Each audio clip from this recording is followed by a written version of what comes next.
Good morning, baby. It's the Doug Rising Show. Well, the Doug Rising Show. Well, the Doug Rising Show. And I'm Doug Rice.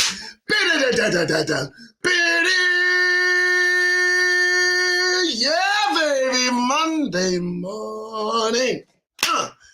Good morning, Doug Rice. That's right. This is me, Doug Rice, early in the morning. How you doing, folks? Are you watching the news? Oh, my goodness.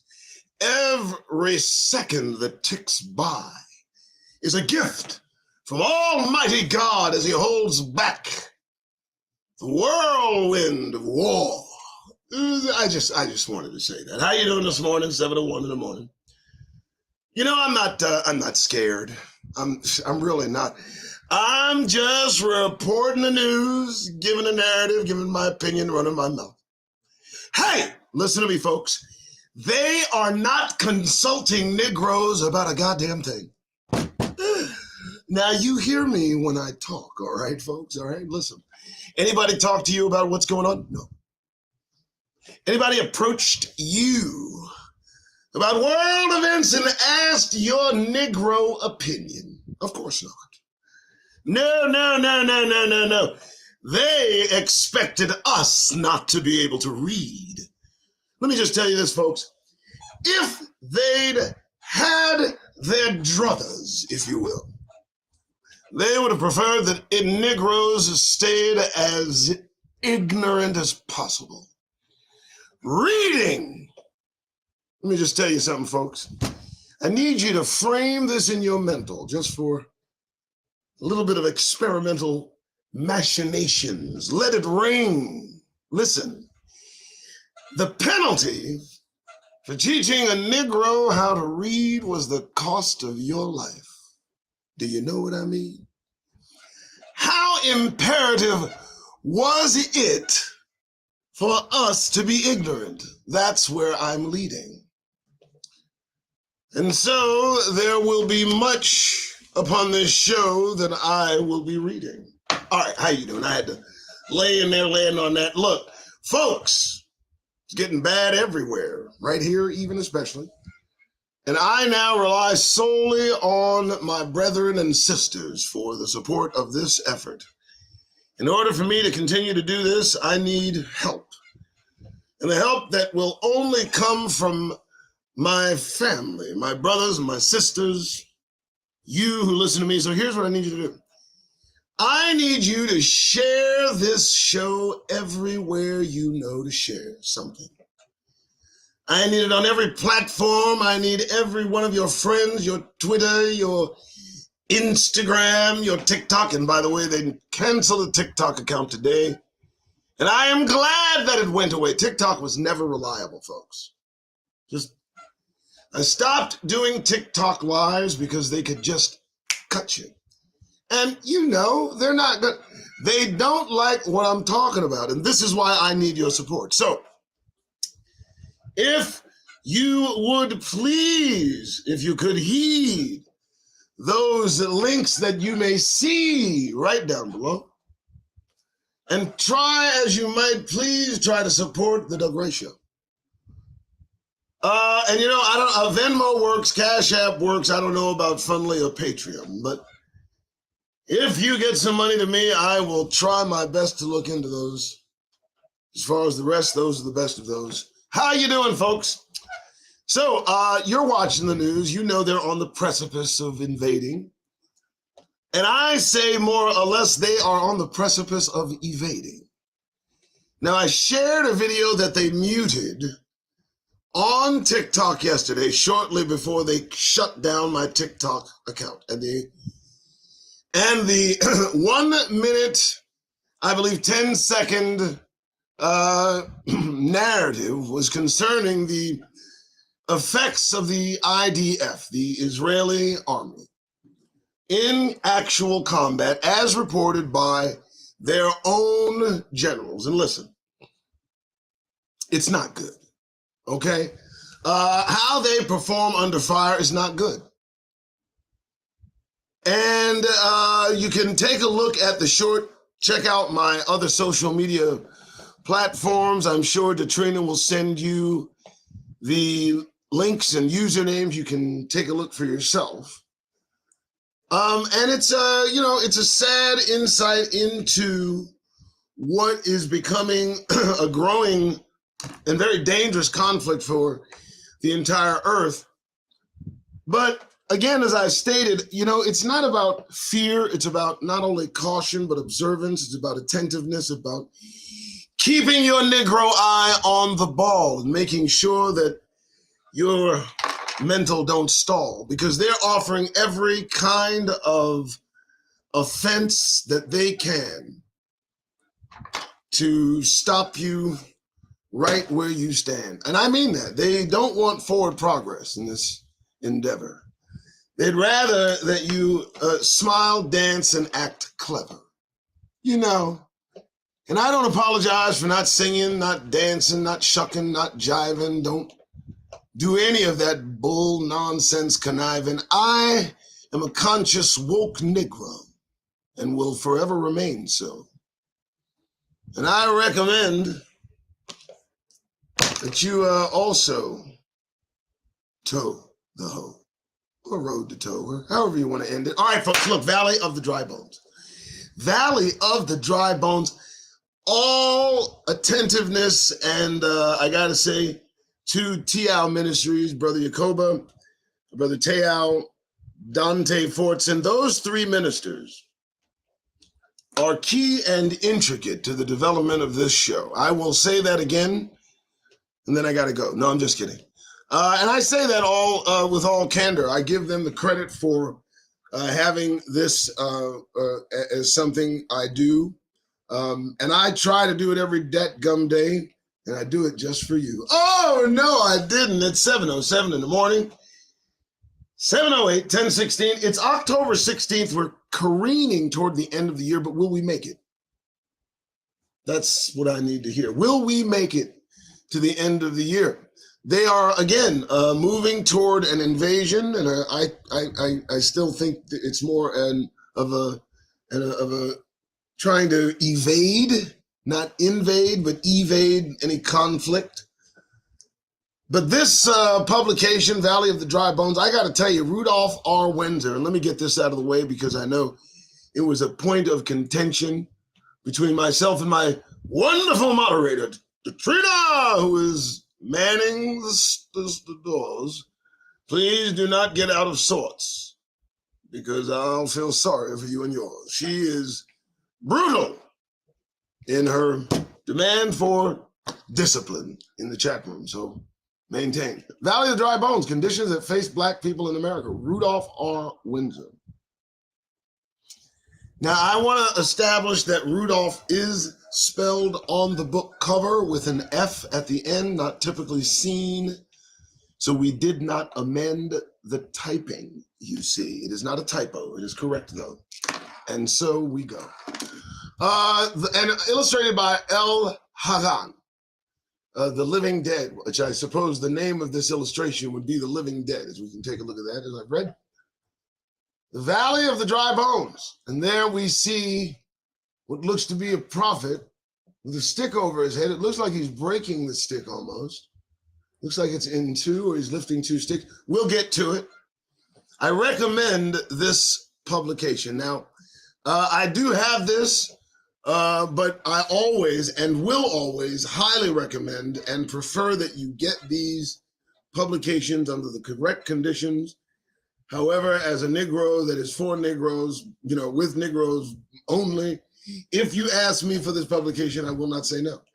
If you donate to the support of the Doug Rice Show, I will also send this along with many other publications as an educational force into the Negro nation. How you like that one? All right, let's move. All right, so this is a good book. This is a good book. Valley of the Dry Bones. And I'm going to give the back of the book a reading because I think this is something that we might be needing. So here we go. Whoa! Here we go.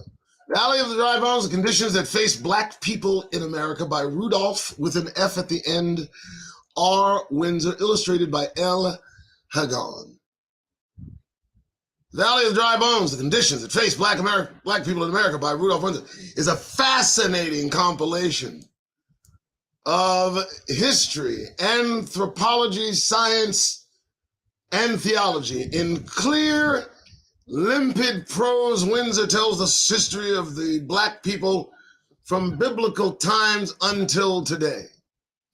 Drawing extensively upon the Bible and many works by eminent scholars in various disciplines, the author has created a work that is at once inspiring and intriguing. We're going to see.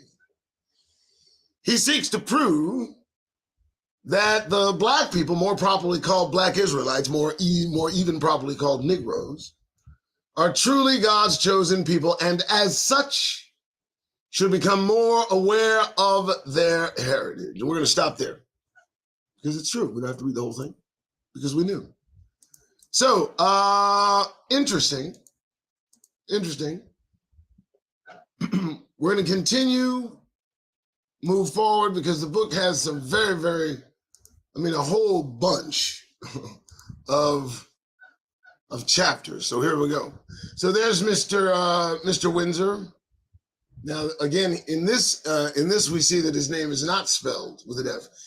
Again, on the interior cover of the book, we see it is spelled. So he's from Jersey, like me. I'm from Jersey. I'm from, Teaneck, Hackensack, all these other places. Born in Jersey City.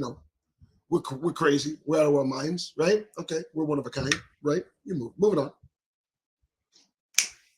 But there's his. I've read it before because we've read some of his other books. So let's see here. Let's take a look here. Here we go. So quite a few printings, all the way up to 16. So the first edition was printed in 1986. So there's a lot of information that might be dated, but it's prescient because just on page 126, that alone gives you an insight on what's happening today, and we'll see just how which way it goes. Economic, social, political problems of the African Americans, and I like the breakdown of the preface and the introduction. It's pretty good. Not going to read it. Attitude of Black customers toward Black businesses. The lack. Let me go push that up a little bit. The lack of businesses, results in the destruction of the Black community. How so? The Eurasian invasion of the Black community, my friends, my brothers, my sisters. Come on now. That's something that we suffer today. It's something that we see every day. We can't walk into a store and it be ours. But of course, we knew if we walk into a store, everybody be asking for credit. Come on, bro. We Black, bro. Come on, bro. You wouldn't let a Negro do business. We don't. Because we are not meant for this system, brothers and sisters.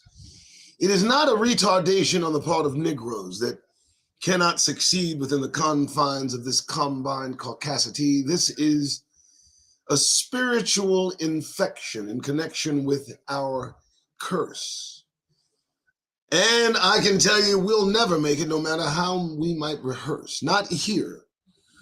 There's a reason they call a second Exodus because it connects us to getting out of here. We've got to leave. You got to believe it. We're never going to have success or achieve it, not under these conditions. There's far too much volition. I'm just saying, folks. Eurasian invasion of the Black community, the Black political struggle after the Civil War, the Black political struggle after the Civil War that had some success, of that we can't ignore. Chapter 2, the Bible, an African book, a Negro history book, more aptly put. African people and places, the color of the Israelites, the curse of leprosy, the curse of leprosy. The curse of leprosy. Afro hairstyles in the Bible. Color. Does it matter? Color matters. Color matters in every respect, in every spectrum, in every way. It protects, it connects them. It's color that they've tried to play so close. They've tried to downplay it almost. But color is a vibrational connection. Color does matter in every connection. Okay, it doesn't matter, right? Nonsense. Curses.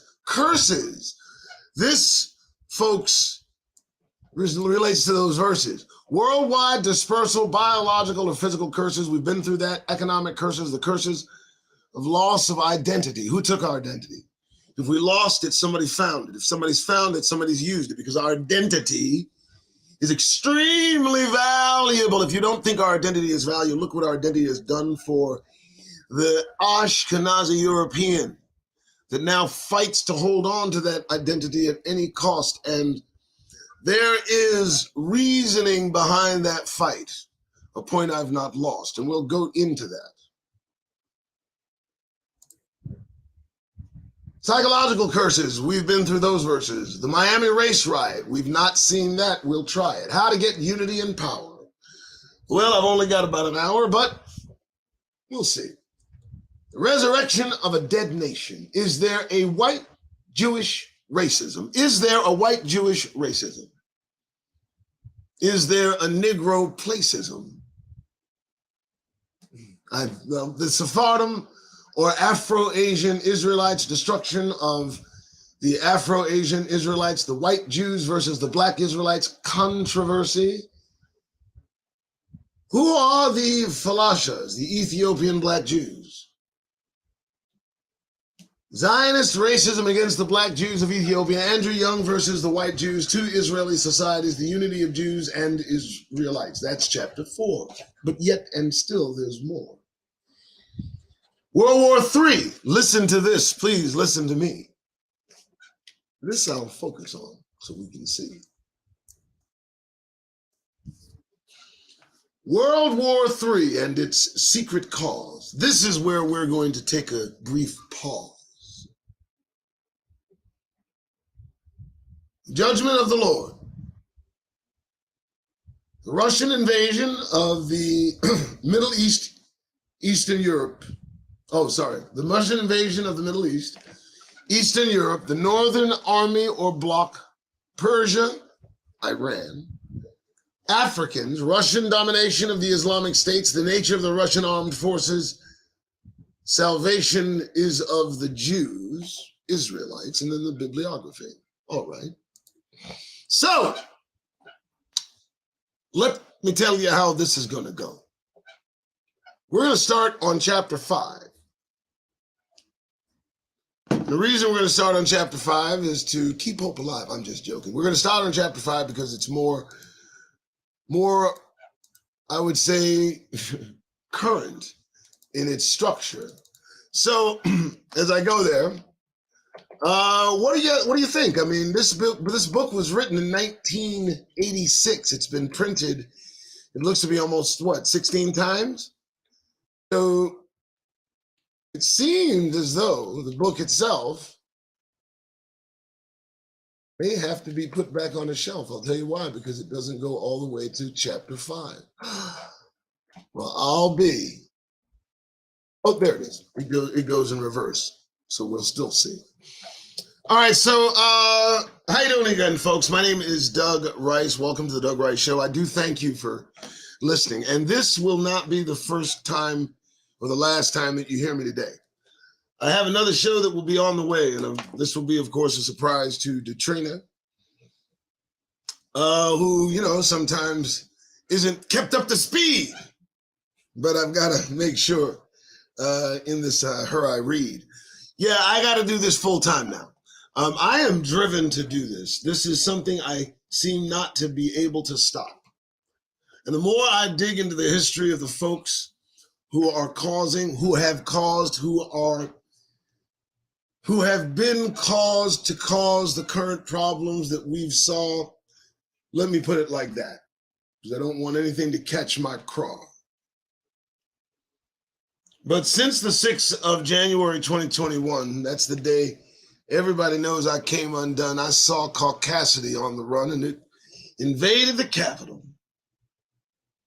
And again, I'll go back to this because I'll never stop. I can imagine how many Negroes would drop if it were Negroes who decided to just take it upon themselves to put their common sense up on some shelf and riot against these violent beings. You can imagine the melee that we'd be seeing.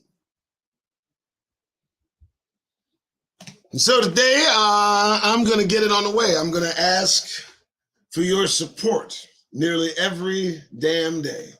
Because first, I'm first already getting confined by what I'm doing. I will not stop. I'm hoping the life I won't be ruining, But I'm a Negro in America. And it seems there are a lot of changes afoot amongst a lot of us. A lot of us are doing a lot of things we haven't thought to do before. And it's filling our thoughts and minds with thoughts we haven't had before. And I've got to express them, so here I'll address them. You'll hear me today later on the show. Thought I'd tell you that so you would all know. All right, let's go. Chapter 5, Keeping Hope Alive. I'm just joking. Welcome again to the Doug Rice Show, 7:22 in the morning, 10:16, 10:23. Thank you so much for tuning in to me. Chapter 5, here's why we were not permitted to read. Here we see all the proof that we need. We know that the knowledge out there, it exceeds the breadth and width of all that we know. But we're going to get through this on the Doug Rice Show. Sorry, I had to mute the phone. All right, World War III and its secret cause. Let's see if we are in the midst of it. Let's take the pause. World War III will take place in the Middle East. Whoa, let me enlarge that. Let me see about enlarging that because that seems a bit interesting to me. So what is it saying there? What do we see? World War III and its secret cause. The opening salvo. World War III will take place in the Middle East. Really? On the human level of understanding, most people believe that the cause of this war will concern the control of the oil fields. But there is a divine hidden reason for the cause of this war of which many people throughout the world are not aware. In this topic, I shall enumerate various scriptural prophecies to support my position. Now, before we move through this condition, I want everyone to know to eat the meat and spit out the bone. If you don't like what it's saying, then leave it alone. As far as spiritual guidance, well, you're on your own. I'm not a spiritual leader. Not a spiritual leader. I'm just a pretty good reader. Okay, let's continue. I'm stopping. For more than 30 years, there has been constant warfare and intermittent terroristic acts between the Arabs and the Jewish state. The Middle East will be a boiling point of conflict for many years to come. There existed an Israelite nation in Palestine, Israel, about 1200 years BC up to 70 AD, when the Black Judean state was destroyed by the European Romans. Are you paying attention, my brothers and sisters? Do you see where this is going? Again, I need you to share this platform, this show. I need you to let every one of your friends know I'm asking for your support. Yes, and I believe that this information is good to exhort. I like that. I'll land there. Let's continue, please. I'll stand there. There existed an Israelite state in the land of Israel for about 1200 years before the rise of Islam. And there were over 3 million black Israelites scattered throughout the Middle East, including Arabia, before the birth of the Prophet Muhammad in AD 570. Yes, in view of this fact, most Arabs do not recognize the right of the existence of an Israelite nation in Palestine. Oh me, oh my. This is one of the prime reasons for the constant conflict in this part of the world. The Arabs do not want a Judean state in the Middle East. Well, that's to say the very least. All right, well now, that's not too hard to sell now. Now again, brothers and sisters, my family, I need you to understand the gravity of this, the bravado, the gonoidal, impact, if you will, of just the opening salvo of chapter 5. This book was written in 1986. It is now 2023. Please open your ears and listen to me. Okay, here we go, man. I'm sorry. The state of Israel is not the enemy of the Arab states. The enemy of the Arab people is Russia. And the time will prove this. And time will prove this. Well, whatever. The Israelites only want to live in their ancient home in Israel. That is all. The Russians want to dominate the entire Arab world. The Russian invasion of Afghanistan is just the beginning. Remember, this was written in 1986. More Arabs wage war against the state of Israel, the more obligated they are to Russians for moral support, economic aid, and military weapons. In the not so distant future, when the Arabs attack Israel again, the Russians will mobilize their troops and move them into the Middle East under either the disguise of helping the Arabs against the state of Israel or that of protecting the Arab oil fields against European invasion. Now, are you listening and paying attention?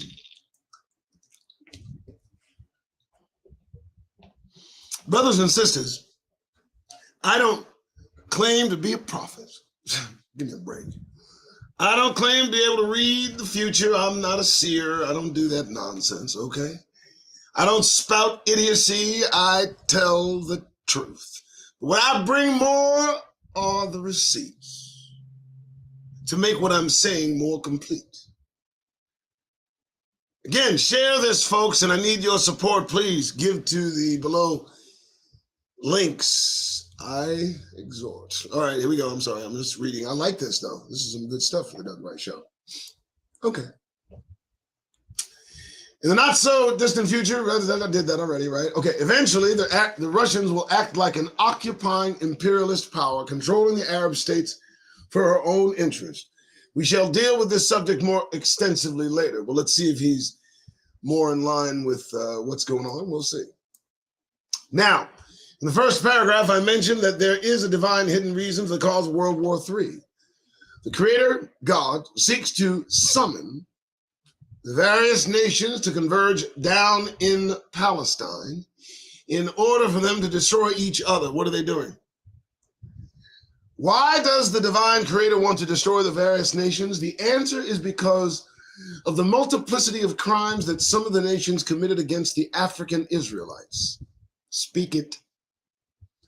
The Creator said these words, "For behold, in those days and in the time when I shall bring again, restore the captivity of Judah and Jerusalem, I will also gather all nations and will bring them down into the valley of Jehoshaphat and will plead with them there for my people and my heritage Israel, whom they have scattered among the nations and parted my land."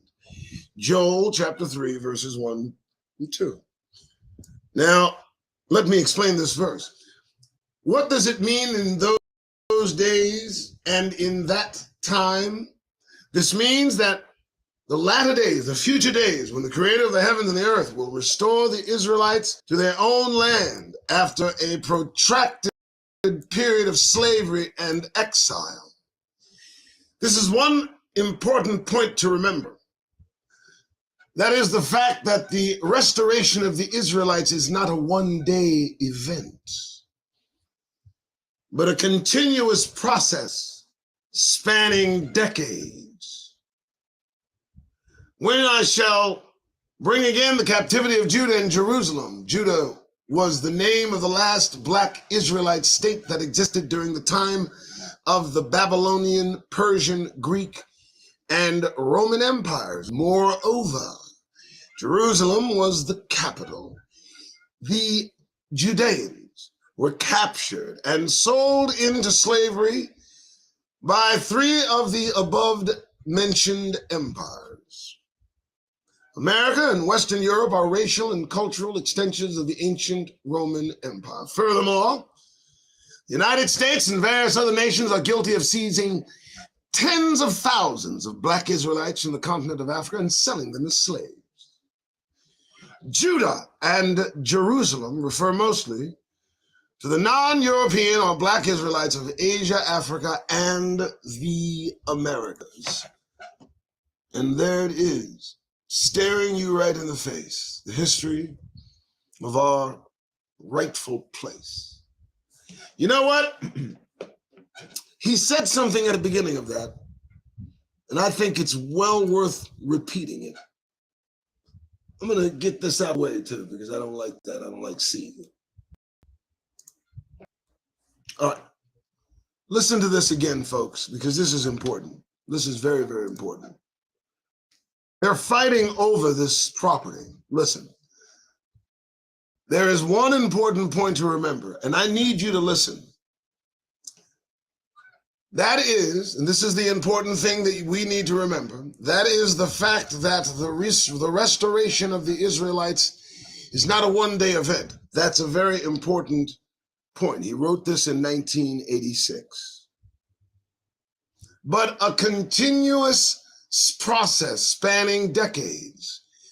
And that process is what occurred as mentioned where in the book of Joel. Let's see.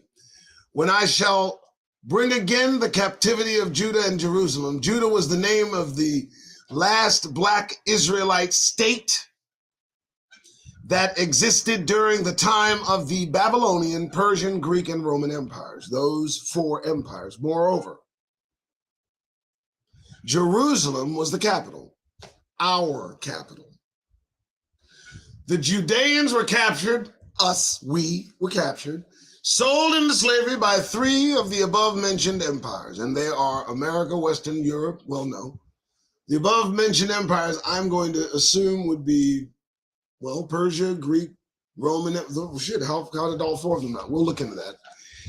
Furthermore, the United States and various other nations are guilty of seizing tens of thousands. And I wanted to review this because he says black Israelites. Those are Negroes. Look, they called us Negroes for God awful knows how long. There's a reason for that. And so I'll keep the calling strong. Seizing tens of thousands of Negroes. Out of where? Judea, Judah, Jerusalem, Judeans. We are Judeans.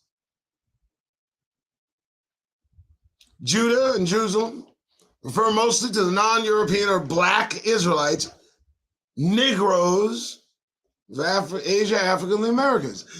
At the time that the Creator God will seek to restore the African Israelites to the land of Israel, he will assemble all nations politically and militarily blocks and bring them down to a place in Israel that will be called Jehoshaphat or Armageddon. Now, for a long time, I understood that to be the Valley of Megiddo. It was where they would amass. It's a very, very large, flat plain of area, thousands of square miles, and that is only where. And you know, they've been projecting this in their games. We have games that pit millions upon millions of of men upon millions and millions of other men. We've all seen these games, and they play them incessantly. In this place, the Creator will contend and judge the nations, including Israel, whose people have been scattered and persecuted among the nations and divided up the land called Israel. That's the rub, brothers and sisters. Negroes, pay attention, don't drop your phone. Listen, man, that's our land they're fighting over. The last vestige of our run over. I mean, you understand they just chased us all over. My God, and it's right there in our face. How odd. Listen, they didn't want us to read. How many times do I need to repeat it? They didn't want us to read because there it is. Let's read it. Okay, well, I tried. What do you want me to do? All right, so it's to me, this is beyond criminal. It really is. It's beyond criminal. They've started a war right now, one that the world can't ignore, and they are hoping that Negroes don't endure. I believe that to my heart. Let's continue. Let's pick up where I start. All right, the judgment of the Lord. Okay, I'll stop. The Creator will bring various power blocks to the land of Israel. These nations will marshal their armies in order to establish control over the holy city of Jerusalem, the oil fields, and the strategic military areas. Are you watching the news? I wish I could move that thing. Can I? I don't think I can. Maybe I can. Anyway, I won't. The desire for control over these locations will provide power blocks to fight each other for the mastery of the region. There we go. Divine Creator will use the oil, the various holy shrines in Jerusalem, and the strategic location of Israel to bait in a trap to accomplish his purpose. His purpose is the restoration of the Israelites and the destruction of the wicked nations. Nations have always gone to war to satisfy their national interests.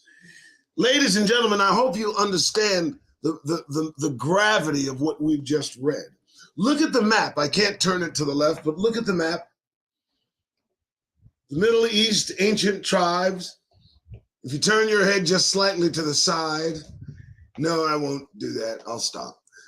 Listen, don't do that. Listen, just get the book if you need to. The prophet Joel said in his book, "Proclaim ye this among the Gentiles, prepare war. Wake up the mighty men. Let all the men of war draw near. Let them come up.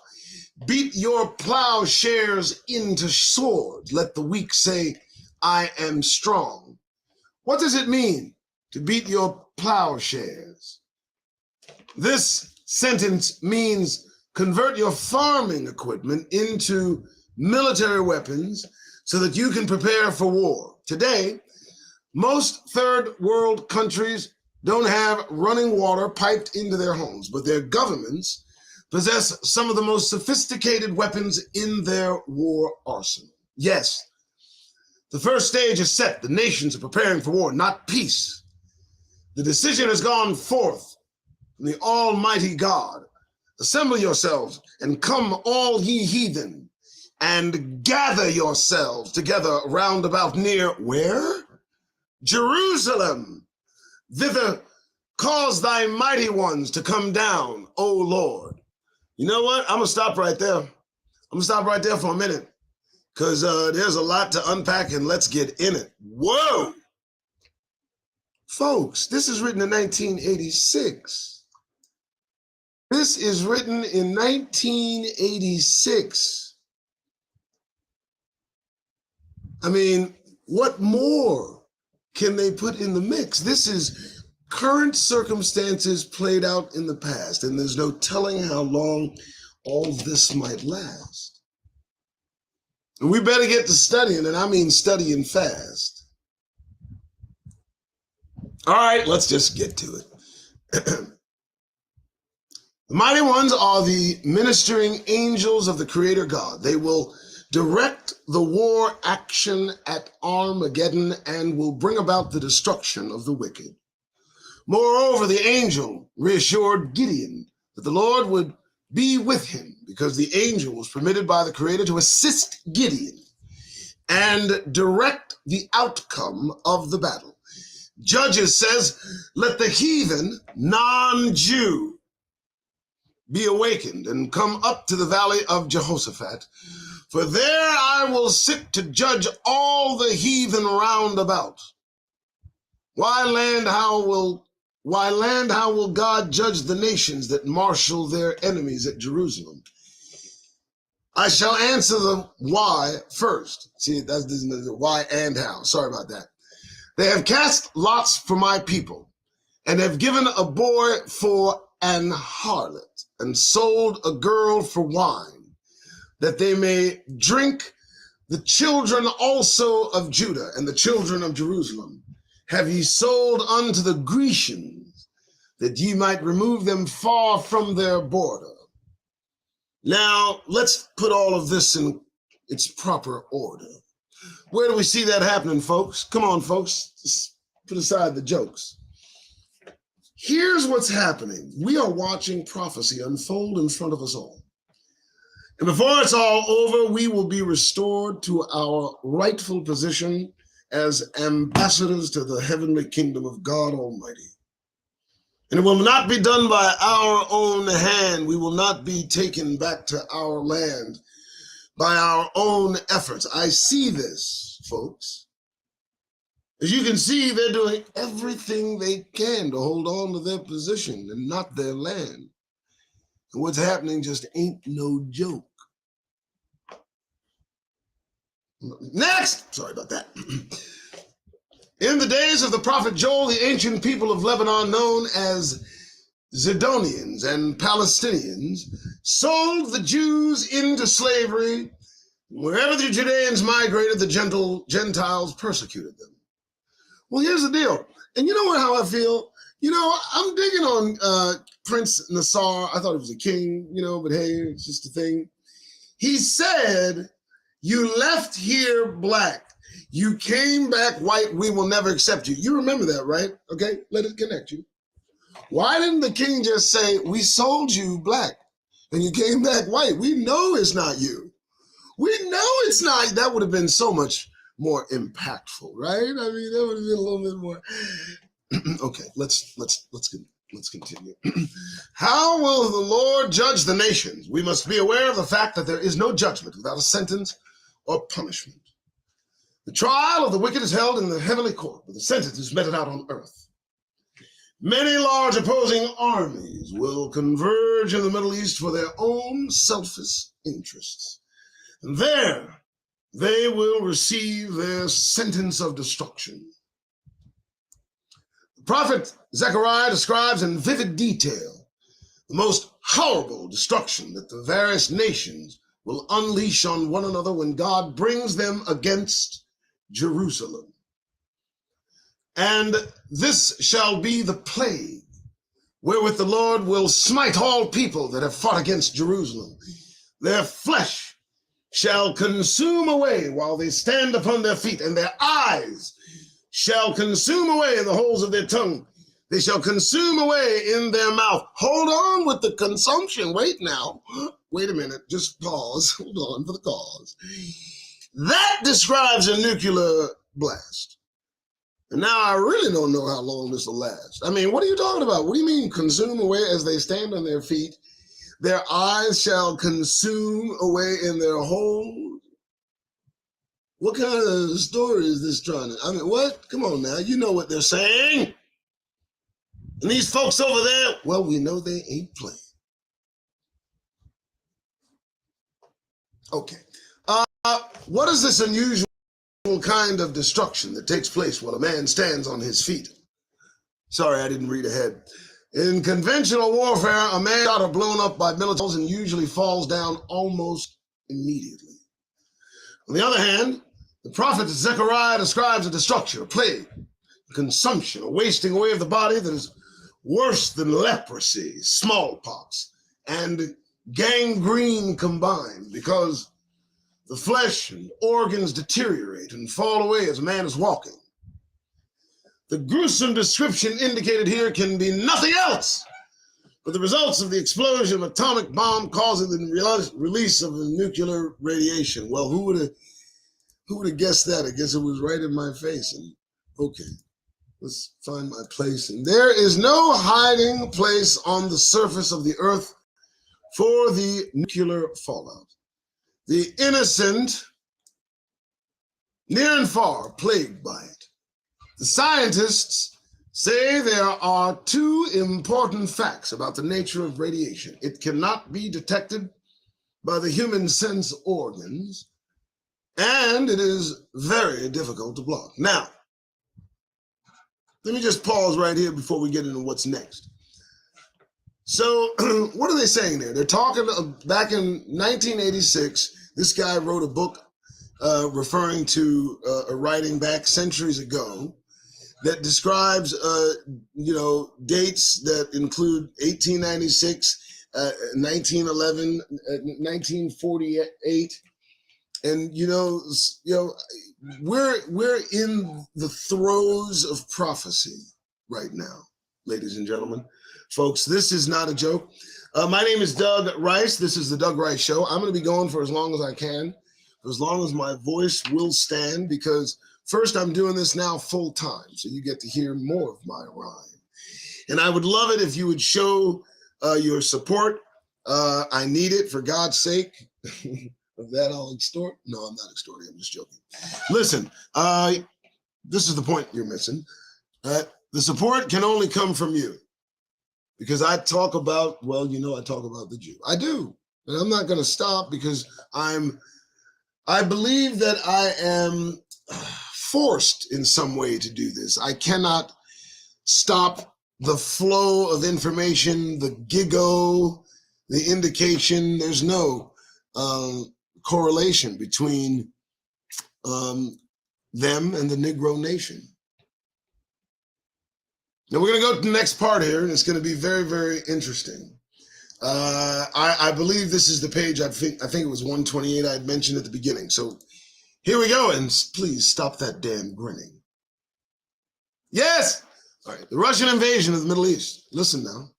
Yes, the Union of the Soviet Socialist Republics, also known as Russia, will invade and occupy the Middle East. Again, eat the meat, spit out the bone. Leave the garbage you hear alone. If it's garbage to you, then that'll do. I'm just the guy reading this through. My statement is confirmed by many biblical scholars.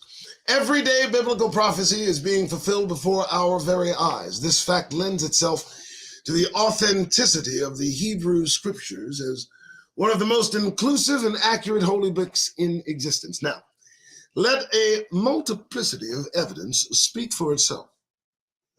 The word of the Creator came unto Ezekiel the prophet around the year 585 BC. Son of man, set thy face against Gog, the land of Magog, however you want to pronounce it, the chief prince of Meshech and Tubal, and prophesy against him. It is necessary to identify these ancient names in order to obtain a geographical indication of their location. Therefore, the knowledge of ancient history is highly important to understand the Bible. The word Gog appears to be a title of a leader of the people in the land of Magog, or Magog, Meshech, and Tubal.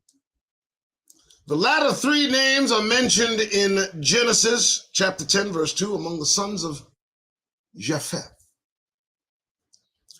Josephus, the historian, informs us that the Scythians descended from the Magogites. Webster's Geographical Dictionary reveals that Scythia was the ancient name of the parts of southern Europe and now included in Russia. The Scythians were a nomadic and savage race that inhabited regions north and northeast of the Black Sea and east of the Aral Sea in southern Russia. Let me go back because I'm going to hit that again. Folks, just say when, all right? Just tell me when. You know, there's no reason for us to pretend this is history. This ain't now and again, this is here. It is necessary to identify these ancient names, Gog and Magog. Let's talk about who they are. In order to obtain a geographical indication of their location, the word Gog appears to be a title of a leader in the land of Magog, Meshach, and Tubal. The latter three names are mentioned in Genesis from among the sons of who? Japheth. Now the folks that claim to be Israel are claiming they are from Shem. But let's see. We'll talk about that. Josephus, the historian, informs us that the Scythians descended from the Magogites. Webster's Geographical Dictionary reveals that the Scythian was the ancient name of parts of southern Europe and Asia, now included where? Russia. The Scythians are, what are they? I'm just going to read that. They are a nomadic and savage race that inhabited regions of northeast and of the Black Sea and east of the Aral Sea in southeastern Russia. Josephus also identifies the word Meshach, the word Moshat, which is Moscow, the capital of the Soviet Union. Another way of saying Moscow is Muscovy. Josephus said that the descendants of Tubal were the Iberians who resided between the Black Sea and Caspian Sea. Many of these people migrated northwest and fixed some of their ancient names on towns and rivers. There is the Tobol River, Tubal in central Russia. It is 800 miles long and rises in the southeastern foothills of the Ural Mountains and flows northeast to the Irtysh River of the town of Tobolsk. This town can only be the same as the ancient name Tubal with the Russianized suffix. Many names on the modern maps of Russia have the for their endings. The Ural Mountains are called the Uralsk Mountains in Russia, and so on.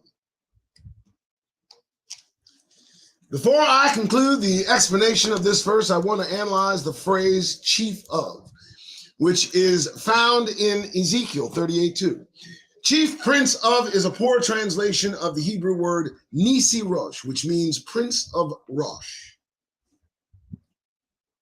The word Rosh should be translated as a proper noun, not an adjective, because in Hebrew, the phrase is used in the construct state, which is similar to our English possessive case.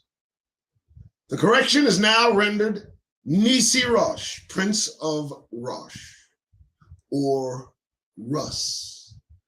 This name is that of Russia. My correction makes grammatical, contextual, and historical good sense. Gog is the leader or prince of Russia and Moscow. And there is not the slightest doubt in my mind, nor in mine. Very good. Now, we know who the names are. Let us see what is the plan of the Creator God for these people. Thus saith the Lord God, behold, I am against thee, O Gog, the prince, the chief prince, the prince of Russia, O Meshach and Tubal. Whoa, I am against thee. For those of you that seem to be loving on Putin, just because this man has done nothing to us overtly doesn't mean he has no intent in his heart to do so. I mean, that's just the way this is going. And he doesn't like, obviously, Jews. He's attacked Ukraine. He's supporting the attack in Israel through Iran, I believe. And so to establish that because he prays to a black Madonna and he has black icons in his possession, don't mistake for a moment the racistness, the right wing, the white power of him that exudes. He is not interested in Negroes coming back to their right place. I'm pretty sure of it. But who knows? If God can change the mind of Pharaoh, who knows how Putin's mind might go? Okay, let's just continue. And it says, and I will turn thee back and put hooks into thy jaws, and I will bring thee forth, and all thine array horses and horsemen, all of them clothed in all sorts of armor, even a great company with bucklers and shields, all of them handling swords. It is revealed in the 38th and 39th chapter of Ezekiel that the Lord will bring the Russian armies against the land of Israel. These events will materialize in the latter years after the establishment of the state of Israel. At this time, the Jews will be living in a state of security and great wealth. Massive mobilization of the Russian armies will be motivated by greed and desire for world domination. Moreover, other nations will accompany the Russians in their invasion. Listen up. Gomer and all his bands, the house of Togarmah and the north quarters, and all his bands, and many people with thee. Ezekiel 38:6. Is mentioned in Genesis chapter 10, verse 2, as the oldest son of Japheth. The most ancient maps show the descendants of Gomer and Togarmah in the northeastern Europe, the north and central Russia, respectively. Some writers identify the house of Togarmah with certain Turkoman tribes in Central Asia. Harper's Bible Commentary says that the offspring of Gomer are the Sumerians. Their original abode was north of the Black Sea. From this location, they migrated to various parts of where? Eastern Europe. Talk amongst yourselves. The northern army of block, and thou shalt come from thy place out of the north, thou, and many people with thee, all of them riding upon the horses, and a great company and a mighty army. Now look, welcome again to the Doug Rice Show. This is Doug Rice. I read a book. I do this show every day at 7. I'll probably do another one later during the day. But I am so happy that Negroes are here this early to hear the words that I say. And I'm going to tell you something before I even consider going away. I'll be here for a minute, so just try to get in it. So it's said that it would pull him hook into thy jaws and into thy back. Right now, Russia, at least what we understand, they're not really moving in any way toward Israel overtly, but they are supporting that effort almost expertly. And I wonder, as we gather the rest of those who might go along with Russia, I suppose, it's interesting that they must be led by the nose to do so. So something will prompt Russia to go to Israel. Very, very interesting. And they are poised to do precisely what God Almighty has revealed that they will do in prophecy. And there's nothing that they can do to stop it. But let me say this before we move forward. Here's the interesting part. How many of them read scripture? How many of their mental is in mixture? Because they know if they go, prophecy just said so. I'm wondering if that's why they're holding back. Remember the whole prophetic system on track when you see Israel, Jerusalem surrounded by their enemies. Run for the hills. Don't even stop for your frenemies. This is serious business we're in, Negroes, and I got to tell you something. I see how this goes. This is about us. This is about the displacement of Negroes so long ago and filling that void because our God said so. We can't ignore what's happening to each of us, and it's happening to all of us at once. I know it's true. You know it's true. Let's continue so I can do what I do. Next. All right. I'm going to the next page. Boom. The army destined to invade the Middle East and the state of Israel will descend from the north. In fact, in the Hebrew language, the text reads or read, Miarkite Sofan. This means the extreme or remote north. It does not mean that the army will come from Lebanon, Syria, or Turkey. Please understand the players in the game today. The names are all the same. What can I say? They are bombing Lebanon. They are eyeing Turkey, who's amassing its navy, and Syria will maybe. The north means the focal point from the land of Israel. The only nation to the extreme north of the land of Israel is Russia. Just consider how accurate the prophecy of God is. Thou shalt ascend and come like a storm. Thou shalt be like a cloud to cover the land, thou and all thy bands, and many people with me. This is prophecy, you see. Thou, referring to Russia and all thy bands, and many people with thee. Russia will not be by herself when she invades the Middle East, but with her will be the communist satellite countries of Eastern Europe, which are behind the Iron Curtain. The communist countries are as follows, and well, we're not for certain, but here they are. As the date indicates, before I speak, it's too late. This book, though great, is dated. So I just need your interest satiated. Here we go. Soviet Union, Poland, Romania, Yugoslavia, East Germany, Czechoslovakia, Afghanistan, and Hungary. Now, hold on. Bulgaria, Lithuania, Latvia, Estonia, Mongolia, and the total is 417 million people. Now, listen before you go climb a steeple. We know that most of those countries either no longer exist or are not in players in the game. But it's believed, and I believe it very strongly, that this will happen all the same. Because within these countries are the right-wing white nationalists needed to get exactly what Putin wants and everything he asks for heeded. So don't think just because, the names have changed that somehow prophecy gets rearranged. That's not happening, folks. What's happening now just ain't a joke. This is going to happen, just in maybe a different fashion, but we'll see. Let's get back to the reading. The two countries marked with asterisks are not located in Eastern Europe, but they are behind the Iron Curtain. Mongolia is a country north of China.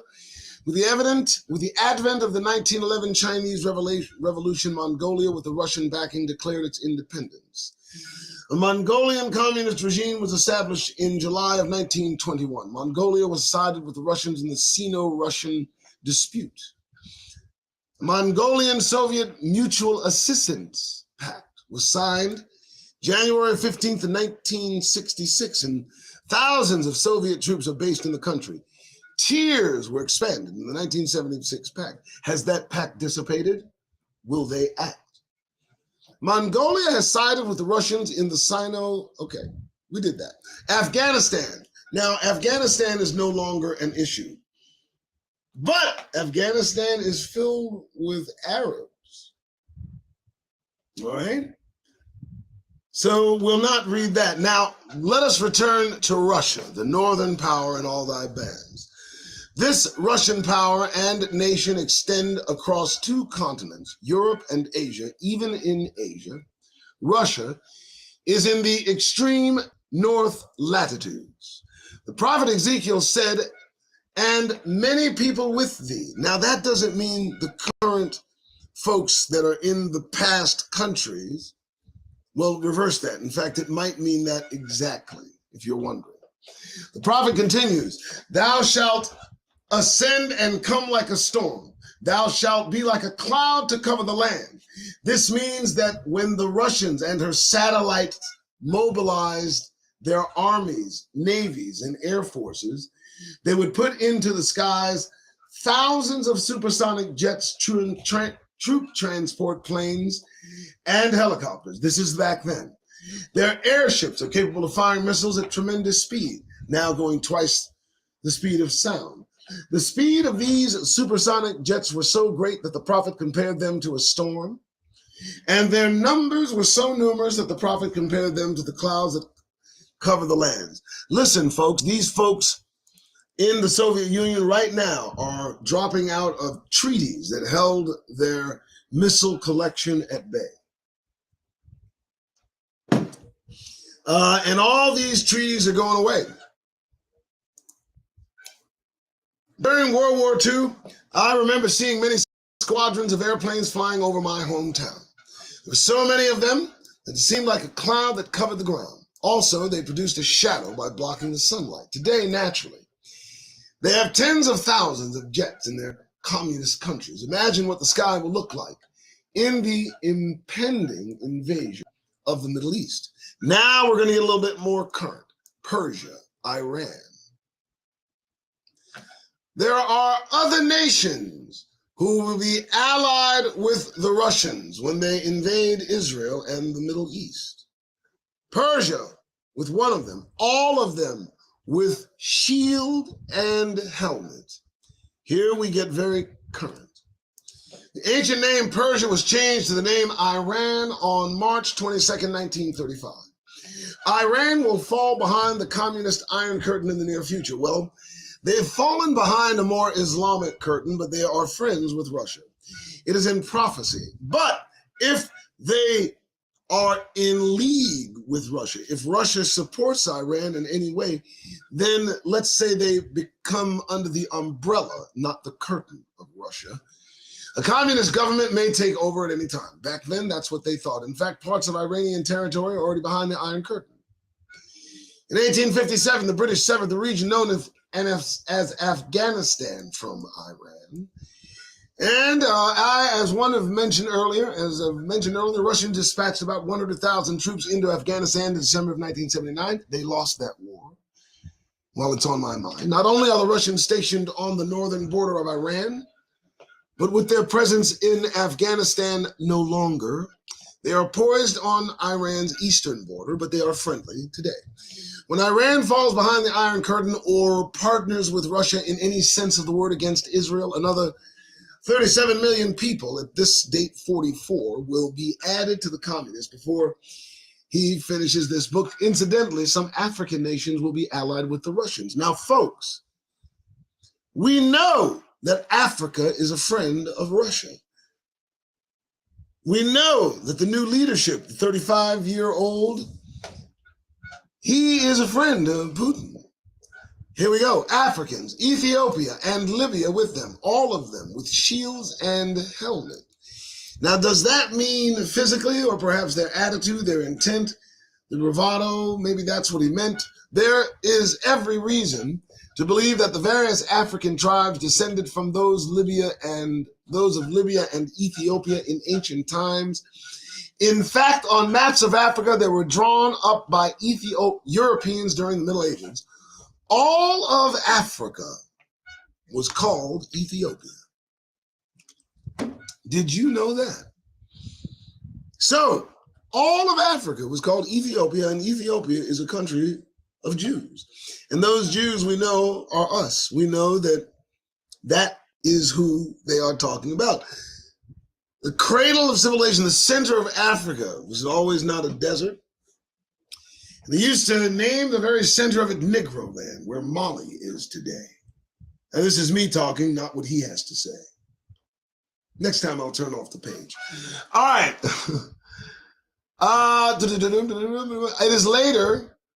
It is later than many of us think. This is true. The stage is already set. There are actions that have already been set in motion, which inevitably will lead up to the horrible war of God's judgment, or Armageddon. There are at the present time a number of states in Africa that are or have been under communist or social influence, and that, as we know, is the case today.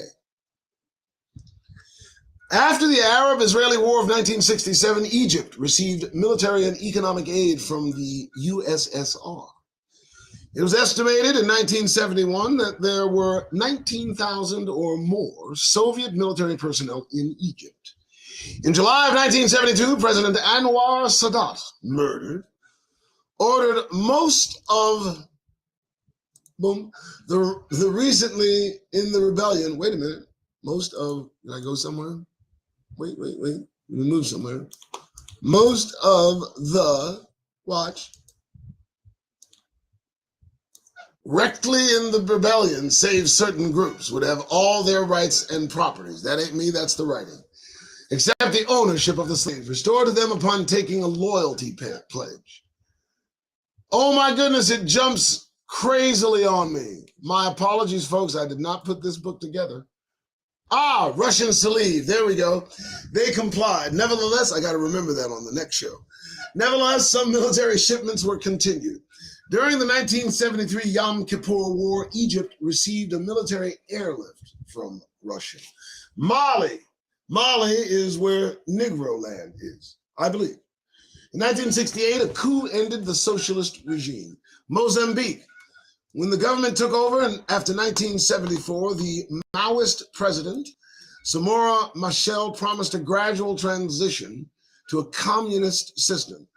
The USSR in Libya sold several $billions worth of advanced arms after 1975 and established close political ties with Libya. Since then, they've killed Muammar Gaddafi, and Hillary Clinton laughed about it. Algeria, a one-party socialist regime. In 1967, Algeria declared war with Israel, broke with the U.S., and moved toward eventual military and political ties with the USSR. Interesting.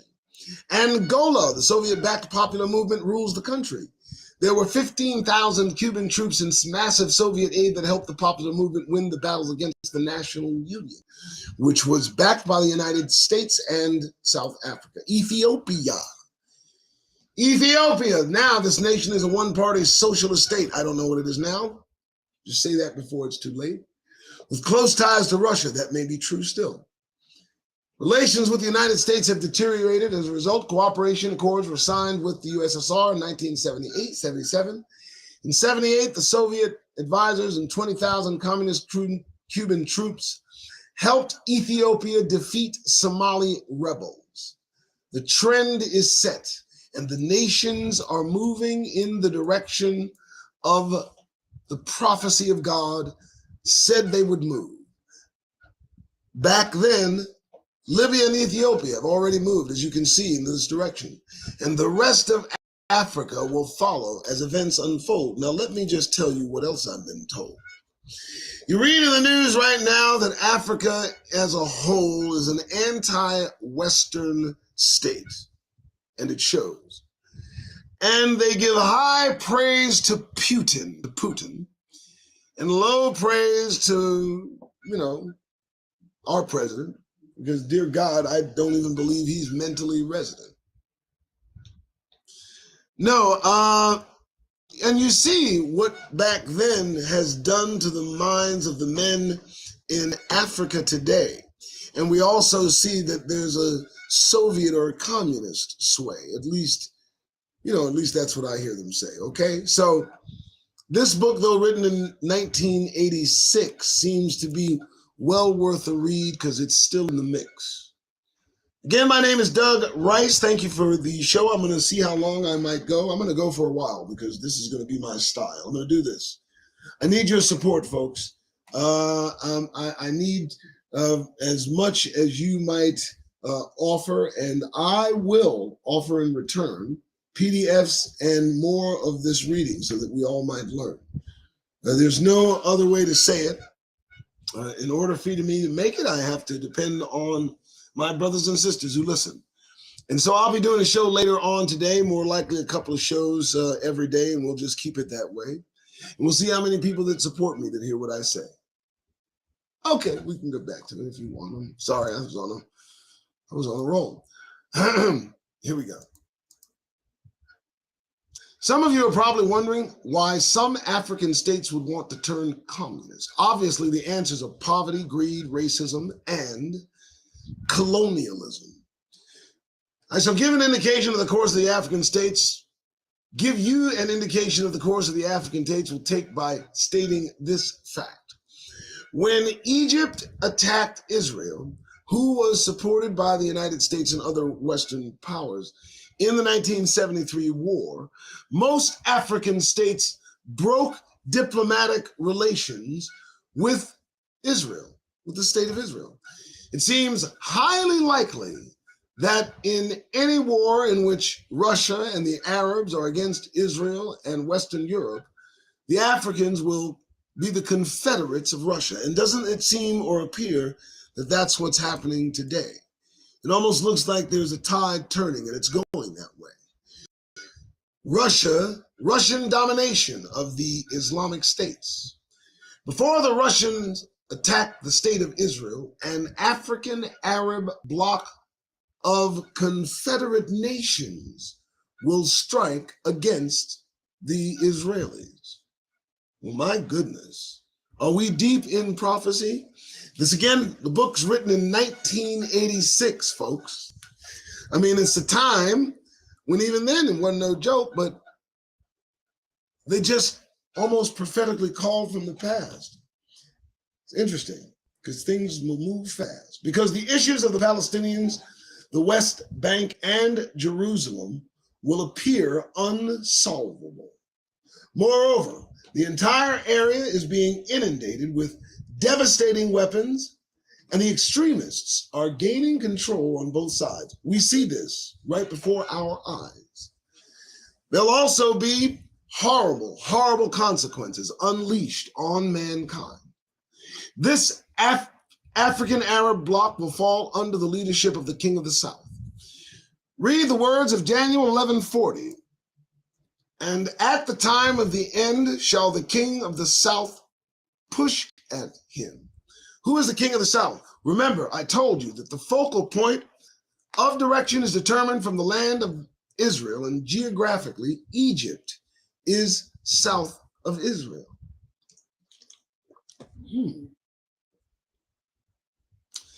There is a tremendous amount of historical evidence to certify this point. Just briefly, let me retrace the historical events in the 11th chapter of the book of Daniel. After Alexander the Great conquered the entire Middle East and Egypt, his general Seleucus established a dynasty in Syria and became the king of the north. And his other general, Ptolemy, established a dynasty in Egypt and became the king of the south. Daniel did not designate these kings by name, but only referred to them as the king of the north and the king of the south during the time that the Greeks dominated the Middle East.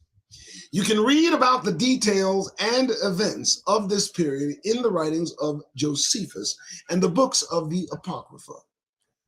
During the time that the Greeks ruled, there was constant war between Syria and Egypt. And this is what Daniel is talking about in most of the 11th chapter. Then, all of a sudden, Daniel jumped over 2,000 years to our day in verse 11:40, and he said, at the time of the end. What is the time of the end? It is the latter days when the Creator God will judge the wicked nations after the establishment of the state of Israel and bring their armies to war of Armageddon in Israel. In the 40th verse, Daniel expressly reveals to us that the king of the south, Egypt, Arabs, and other Africans will push at him, Israel. This means that the Arab-African bloc will attack the state of Israel. You want me to read it again? This means that the Arab-African bloc will attack the state of Israel. And what has happened, ladies and gentlemen? What have we seen happen over the last 10 days? They are going about all of their ways. This is happening. Now, they mentioned Egypt in this book. I know that all of you took a look, but he kind of brought it all together. So they're, so it doesn't matter which or whether, he said. Because he said this, and again, because I've read, this means that the Arab-African bloc will attack the state of Israel. They have done that recently. At this time, Israel will be supported by the United States and Western Europe, or one of the two. And the king of the north shall come against him, the Israeli head of state, like a whirlwind, with chariots and with horsemen and with many ships. And he shall enter into the countries and shall overflow and pass over. Folks, are we looking? As Israel threatens to go into the Gaza Strip, 400,000 Israeli soldiers ill-equipped, waiting to trip over their lips. And what has Iran and these other Arab countries made them to understand that if they move too fast or too recklessly, they might have a problem? Yeah, I couldn't find it. We have learned in this chapter that the king of the north is Russia. And when the African Arab Confederacy attacks Israel, the Russians will move against the state of Israel like a whirlwind, with chariots, tanks, and many divisions of troops. Thousands of supersonic jets will sound like a whirlwind if the Russians do not participate actively in the next Arab-Israeli war. Then they will in subsequent wars, and we'll see what's in store. That's an interesting insight, and appropriate still. Well, here's the thing. Right now, Russia is attacking Ukraine, but is Ukraine not by default Israel? Were they not considering moving the state of Israel into Ukraine? Did that not leak out? Did it not express itself in some way? The Khazarian Empire wanting to be reestablished in Ukraine. You hear what I'm saying? So the Russians have in fact attacked Israel. They've attacked Israel and they've been on the attack for years, only they've not attacked them directly. They've gone right by their ear. This is true. I'm telling you. Let's get into some more of the Russians. The nature of the Russian armed forces. The king of the north will come against him like a whirlwind. How did they begin the attack in Ukraine? Let's not obfuscate and understand what this man's saying. Daniel said, the man of God conveys to us the point that the Russians will be vigorously decisive in their aggression against Israel, against Israelis, against Jewish people, against Ukraine. That is, they will not hesitate, for they come like a whirlwind with armored divisions and with a mighty naval fleet. Well, the picture's nearly complete. At this time, let me explore the character and potential of the Russian armed forces, especially their naval power. First of all, the United States and Russia are no longer a first-rate. Well, the United States of America is no longer a first-rate power in the world, but Russia is. Now, that's offset slightly. Russia has the gross domestic product of one of our states, but their military upbuild, that's exceedingly great. The Russians know this very well. This is the main reason they will not hesitate. Remember the invasion of Afghanistan. The Chief of Staff of the United States Army, Edward C. Mayer, said in short that the American military capability comparable to Russia is a sad saga. And that's back in '86. Military and other specialists believe that the ultimate aim of the Russians is to sever the seas lane by which the Western transports important minerals like oil. The Soviet Union has no overseas territory or military bases that must be supplied by her Navy. However, in certain parts of the world, some might be under construction. Because she does not rely on foreign imports, she has no necessity to fear a sea blockade. Moreover, the USSR is virtually unsusceptible to invasion by her coastline because her beaches are either too difficult to assault or too far away from any vital military goal. Nevertheless, Soviets possess an excess of 2,025 vessels in her fleet, and we know that number is certainly not complete. This is about 4 times greater than the United States possesses. Russia has more destroyers, cruisers, and submarines than the United States. They have larger vessels, I can tell you that.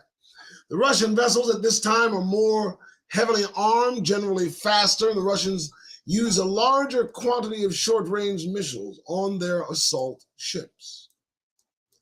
Listen to this so-called secret report as revealed on the Phil Donahue show. Now, some of you are not old enough to even know.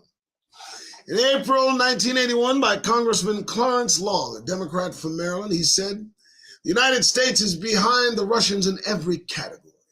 This includes quantity and quality." This is back in 81. "The Russians control the land, the air, and the seas." Daniel saw the Russian military forces moving toward the land of Israel and toward other Muslim countries in many ships. And this northern power has the mightiest navy in the world today, perhaps even today. It is crystal clear that Daniel foresaw that Russia poses the greatest danger to the Muslim countries, and this danger is not the state of Israel. Interesting. "He shall enter also into the glorious land, and many countries shall be overthrown. But these shall escape out of his hand, even Edom and Moab, and the chief of the children of Ammon." Now, let me stop for a minute and tell you something. You know that seer? I don't listen to seers, but I can certainly hear that beggar boya, that chick, her, right? She said this dude, Putin, was going to be a ruler of the world. Hey, that ain't my girl. I'm just telling you what she said. Now, I'm a little rusty on the last time I read, this is going pretty bad over there, this show. And Russia seems like a sleeper. Let me tell you something, because Putin may not be a keeper. What if he just attacked Israel like they're talking about? What would happen? He seems to be doing that, kind of left-handedly. He seems to be attacking the state of Israel's origins. Is that not attacking Israel itself? I mean, if the actual attack is on Israel, how can we put Khazaria and Ukraine on the shelf? We can't.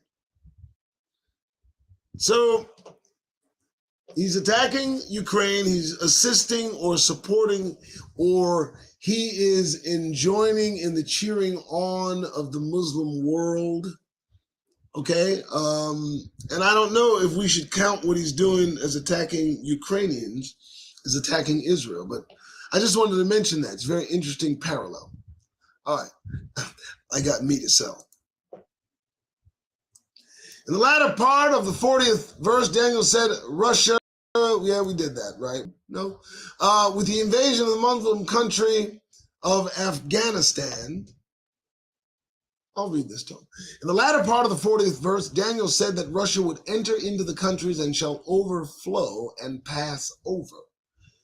With the invasion of the Muslim country of Afghanistan, the first stage of this process has already begun and ended. We're done there. Let me amend it. We're now living in the time period of Armageddon. The process will move from stage to stage until the main event ends with a worldwide Holocaust. Folks, we are near that process, I think. I see it. Maybe, I don't know. Again, Daniel tells us that the Soviet Union will enter also into the glorious land. The glorious land is the land of Israel. I had mentioned earlier to you that the prophet Ezekiel said that the Creator God would bring this northern power, Russia, against the land of Israel. According to Israel, the Russians will come to the land of Israel to spoil and rob the country of its wealth. Right now, country without oil fields, Israel, with a population of over 4 million, has a gross domestic product of about 22 billion compared to Jordan. I'm just updating the numbers, okay? A country with about the same population with only a gross national product of about 6 billion now. Furthermore, Israel's discoveries of potash. You better hear that word, folks. You better understand potash. Potash is key to feeding you and me. I'll get to that later, maybe, who knows. It's a potent fertilizer in the Dead Sea, are of significant worth, trillions of dollars. Did you see that? Folks, you need to look up the word potash. You need to look up the word potash. Do you see how much it's worth? Now we're getting a view of this vision's girth, aren't we? That's a lot of wealth for a small country. What are they protecting? What are they protecting really? Now, this was back in 1986 that they found potash in the Dead Sea, and it's worth trillions of dollars. You know how much $1 trillion is? Many countries shall be overthrown. Daniel here is referring to various Muslim countries that surround the state of Israel. Listen carefully. Some will be conquered. Others will be forced to submit to Russian communist domination. Some will escape. Some will go here, there, and everywhere. We've seen that. According to Daniel, in the 41st verse, the countries that will escape the harsh treatment of Russia are only Edom, Moab, and Ammon. Is that what we're seeing today, folks? Talk amongst yourselves. These countries were located in the east side of the Jordan River, and today they compose the modern nation of Jordan. Ammon is the capital of Jordan. It gets its name from the ancient nation of Ammon. Why will Jordan escape from Russian hands? There are several reasons. She is not a very rich country. She has no oil fields. She has very few minerals. Moreover, Jordan has no real strategic military value. She is a landlocked country and has very little coastline. Listen carefully. He shall stretch forth his hand also upon the countries and land of Egypt. And the land of Egypt shall not escape. But he, Russia, shall have power over the treasures of gold and of silver and over all the precious things of Egypt.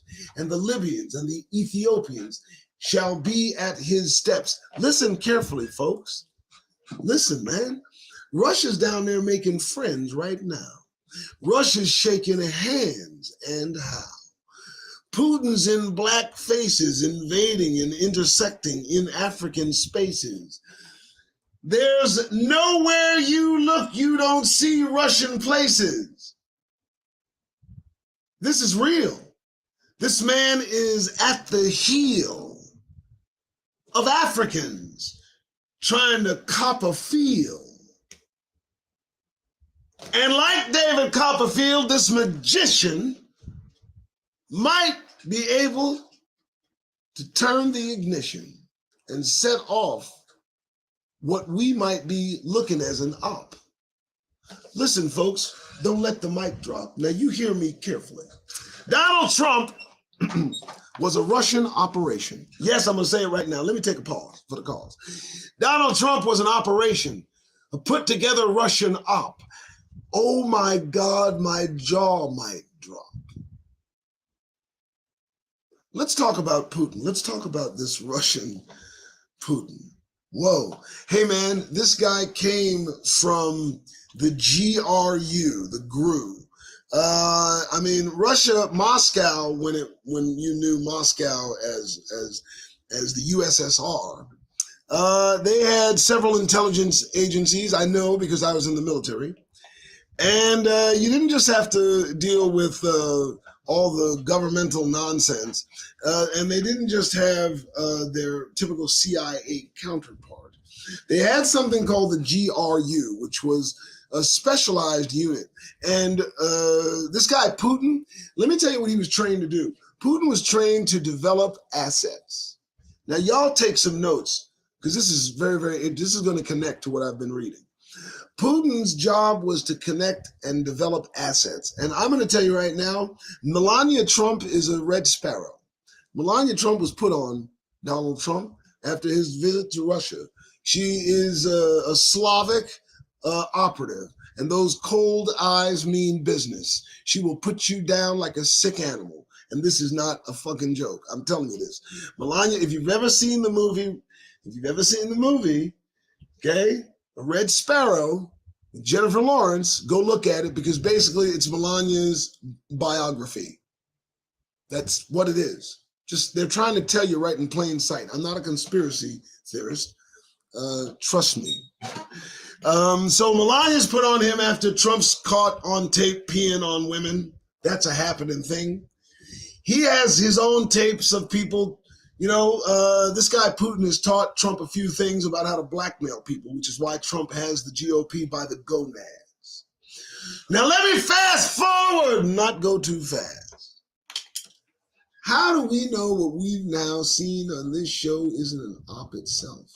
How do we know that this whole thing put together, this attack on Israel by Hamas, is not an operation put together by the former Soviet Union? Of all individuals to put something like this in play, it's Russia. And I got more to say. Folks, listen carefully. You better pay attention. We're in the middle of bait and switch, did I mention? Oh my goodness. This isn't from Iran. This isn't from Africa. This isn't from the Arab states. This is from Russia. This is a long-drawn operation, for goodness sakes. And this man, Putin, I'm going to say it overtly, he's pulling the strings of this operation expertly.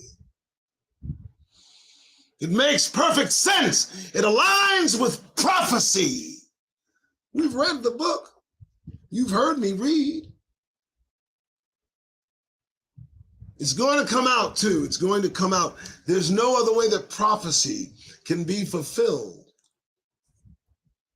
Russia, Putin is behind the attack on Jerusalem. He's got to be the catalyst. All of these states, the African states, are kissing Russia's ass. And I don't know how long the Muslim states might last. But there's a calculus that has gone into this maneuver. It's true. There's a calculus. There's no way they did this without an end game in mind.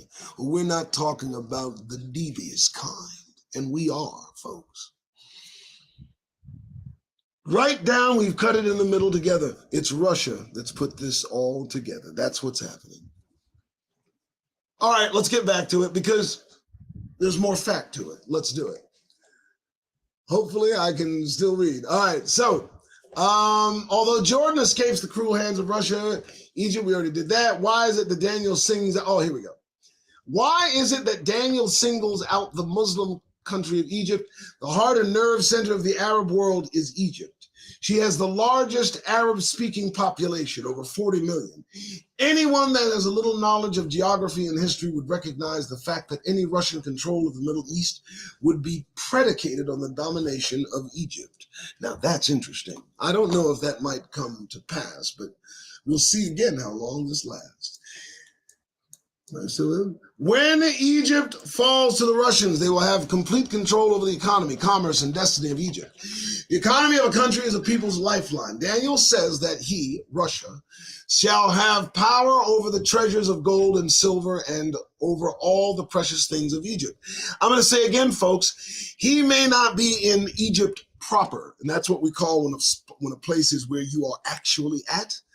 But Egypt could also mean the land that was meant back then. Who knows where this man is making friends? Who knows where he's shaking hands?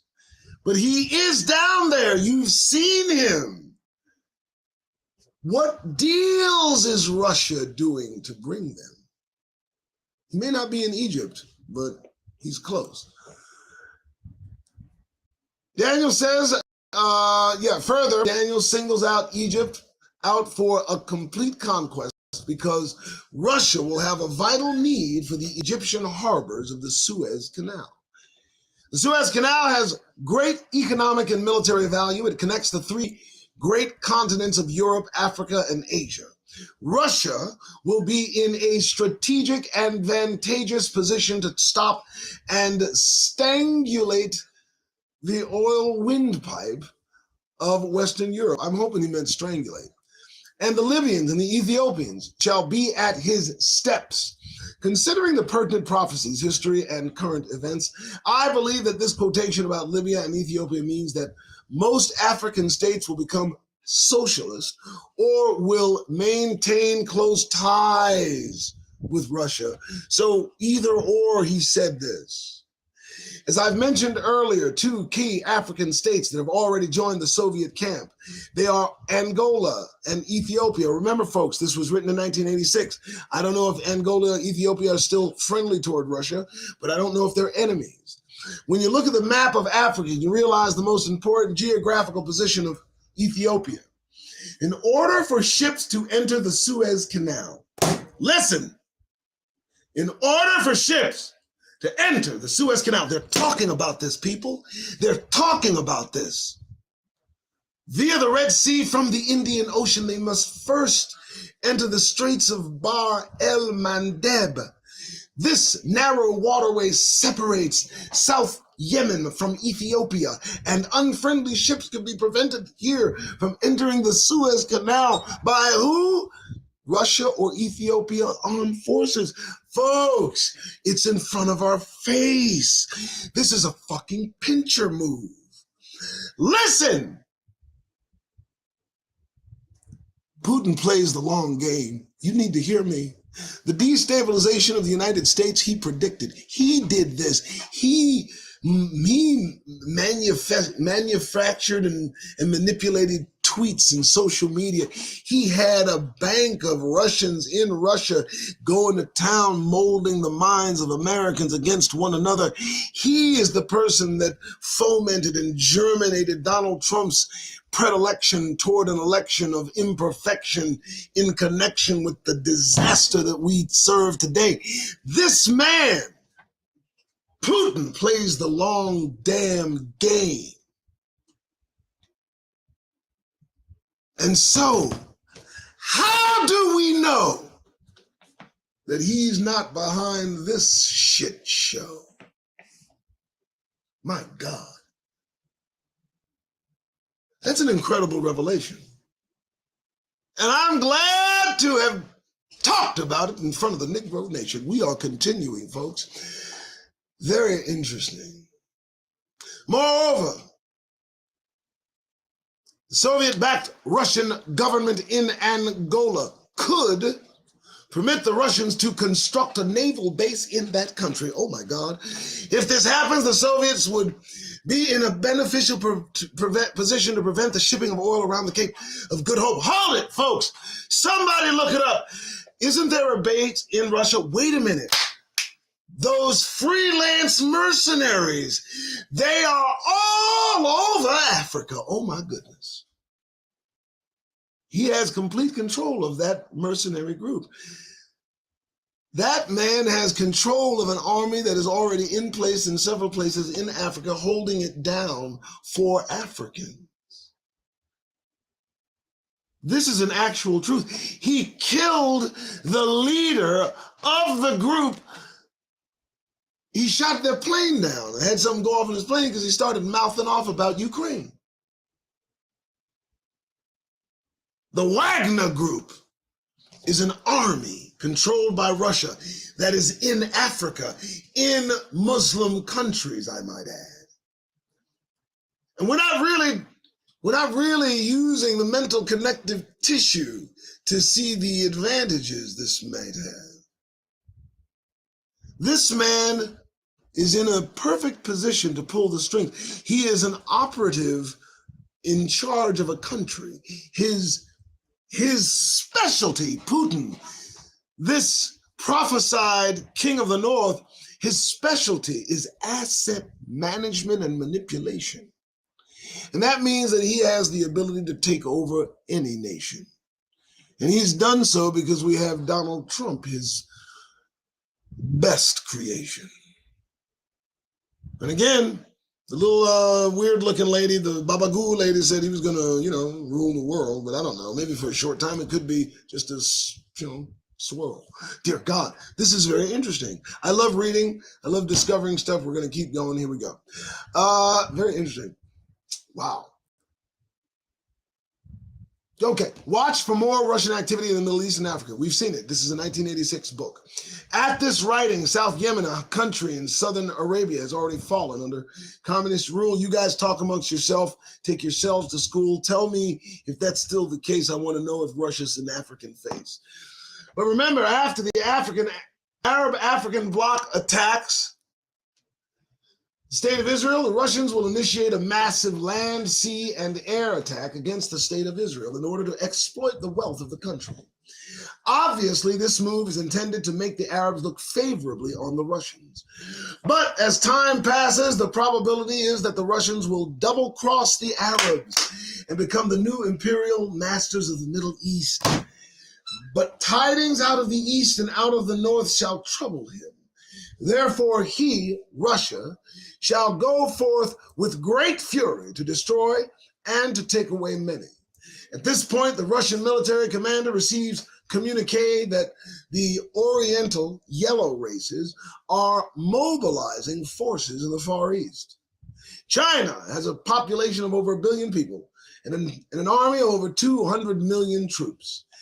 As the Russian forces are entrenched in the Middle East, they also hear unfavorable news from the north. By the north, here Daniel is referring to the power bloc that is located in northwestern Europe and known as the North Atlantic Treaty Organization.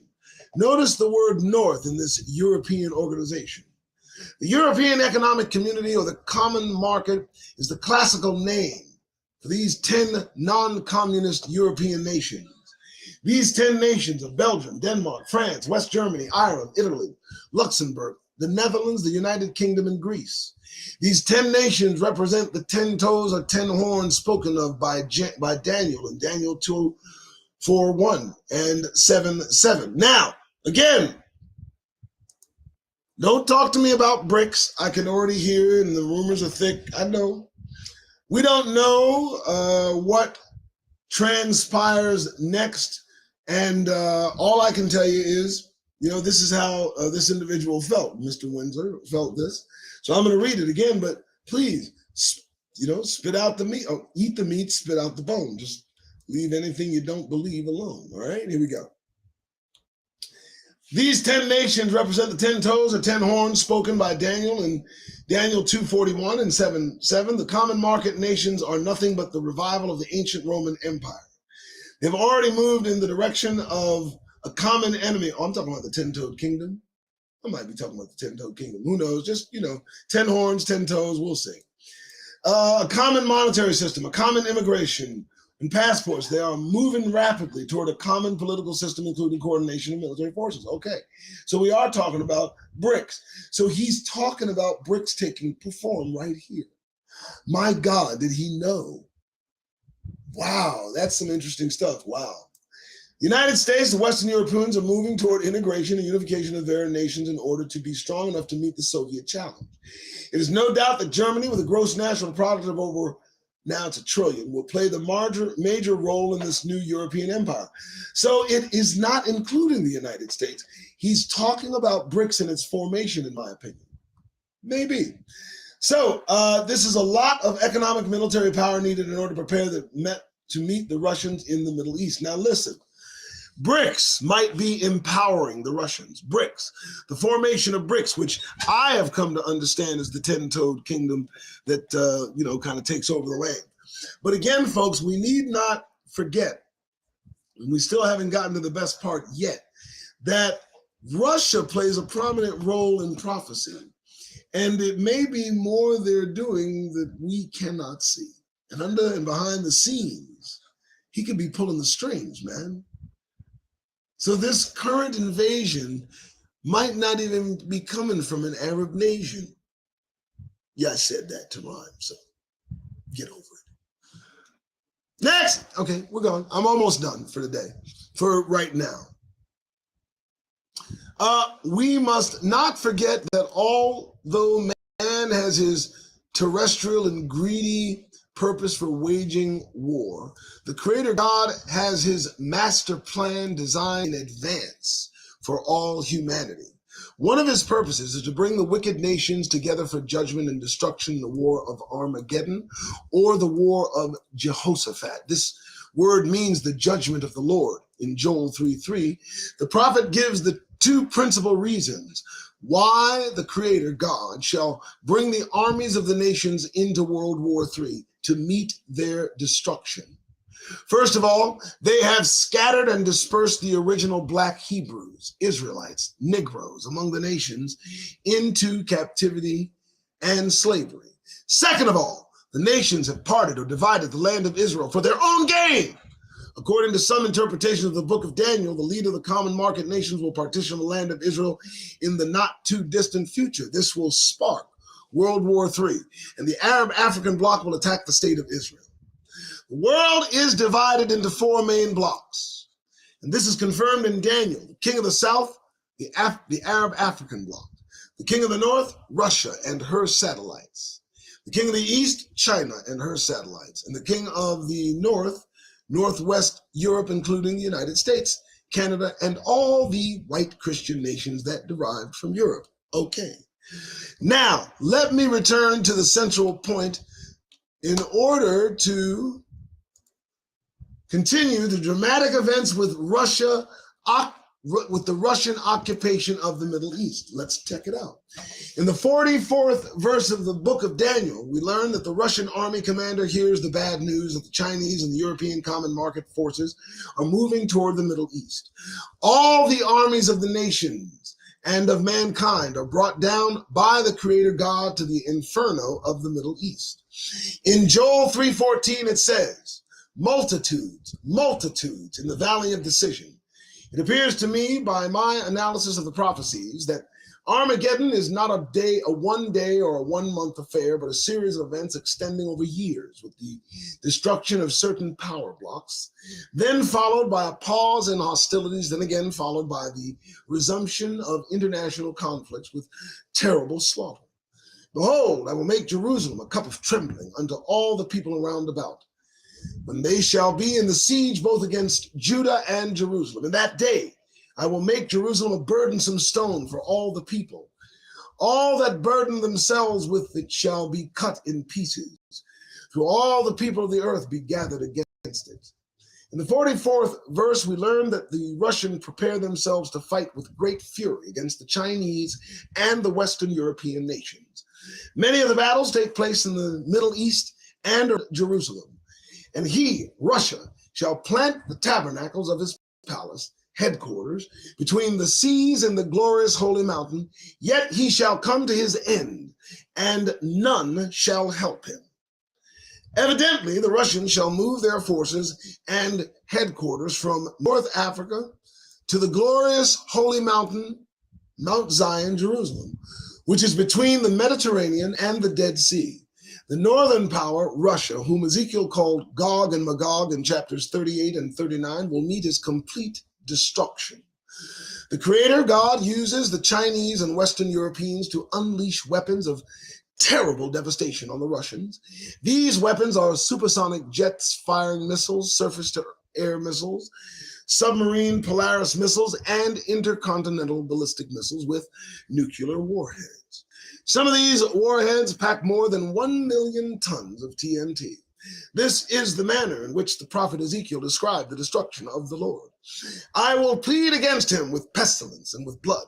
I will rain upon him and upon his hand, and upon many people they are with him, an overflowing rain and great hailstones, fire and brimstones. By pestilence, the prophet obviously meant massive, horrible deaths by nerve gas, germ warfare, and nuclear radiation.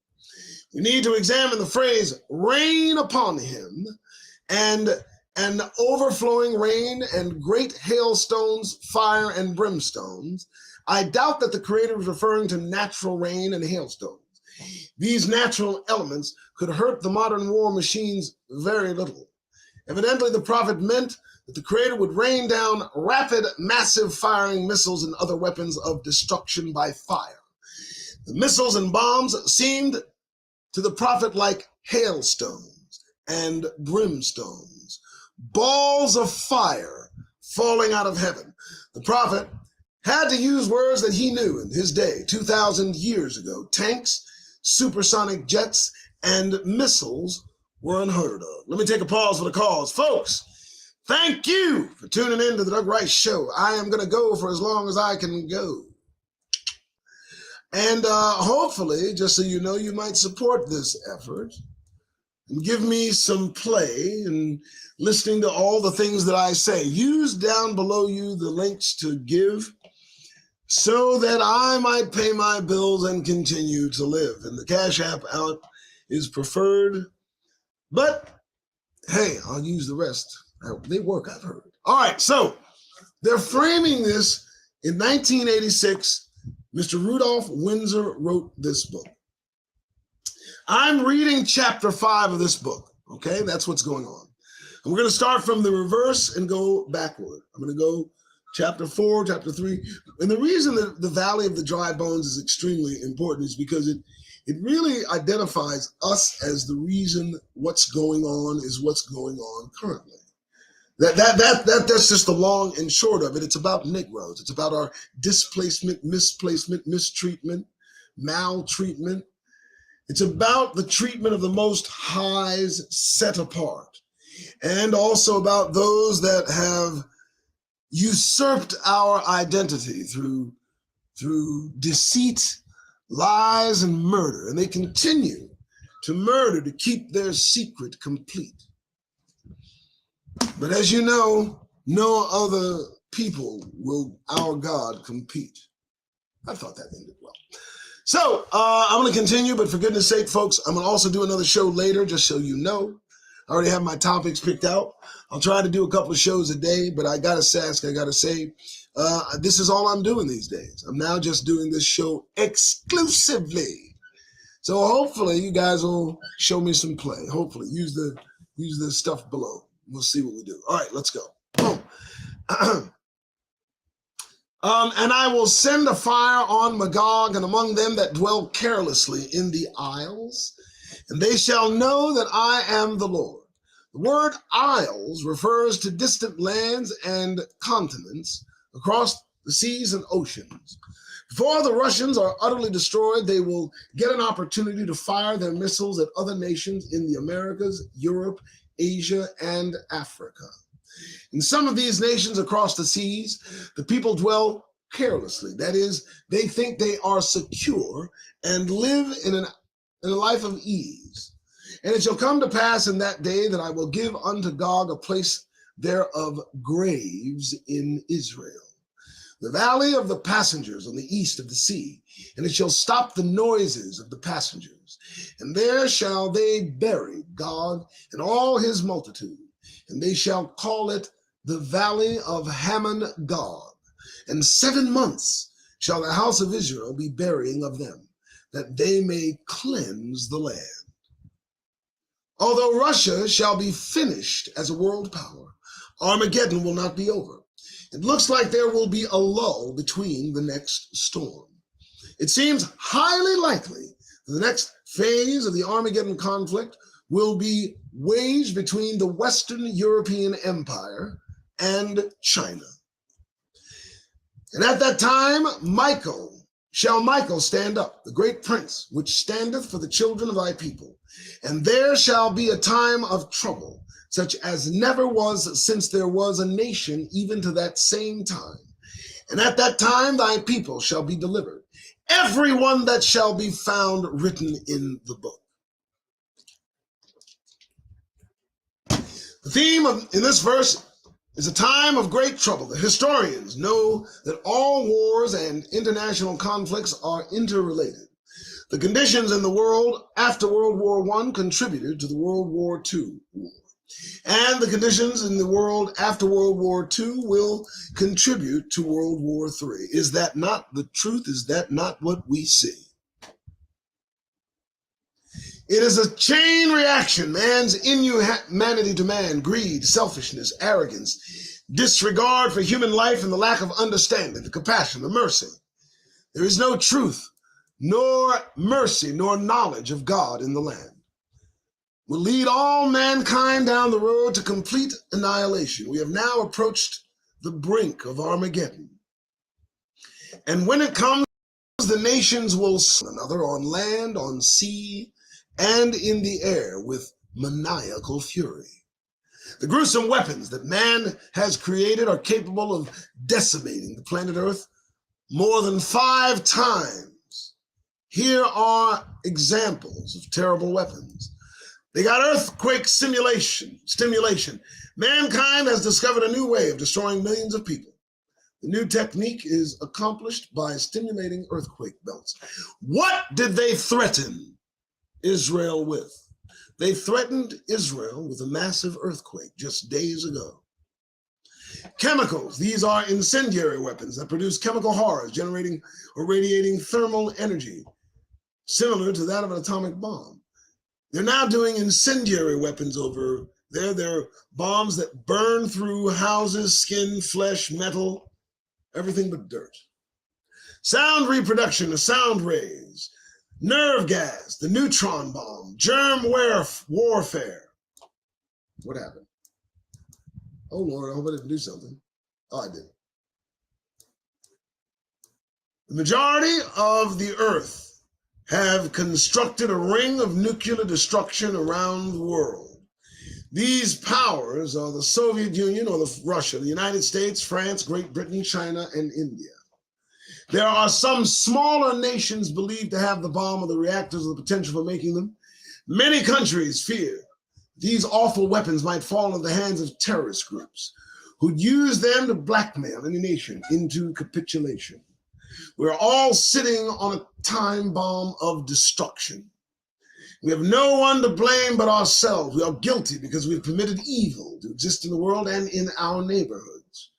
We've turned the other way instead of speaking out and shall reap the bitter fruits of our unjust doings. Now, folks, listen, I could go on. I could. I don't know how long the chapter. Oh, it's not that long. Is it? Oh, it's not that long. I'm going to continue to the end. All right, cool. So, yes, that is something I'll address. Our captivity, our punishment, the lynchings, the hangings, all the things, including the gang bangings. That's a result of our disobedience to God Almighty. I just want to say that and have to say so rightly. Now, the rest of it is right at the feet of these. I'm just kidding. Here we go, if you please. Here we go, folks. Almost done. Great. Here are some statements of world leaders and scholars about the survival of mankind. Former French president. World is unhappy because it does not know where it is going. Bertrand Russell. Never since humans being first existed have they faced with such great danger at which they have been brought upon themselves. Herbert York, I'm just condensing. The arms race is a steady open spiral toward oblivion.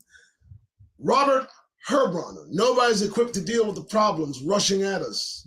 Inflation to nuclear weapons. Douglas MacArthur, we have had our last chance. Well, that's true. Will not devise some greater and more equitable system. MacArthur was a racist. Let me just say that.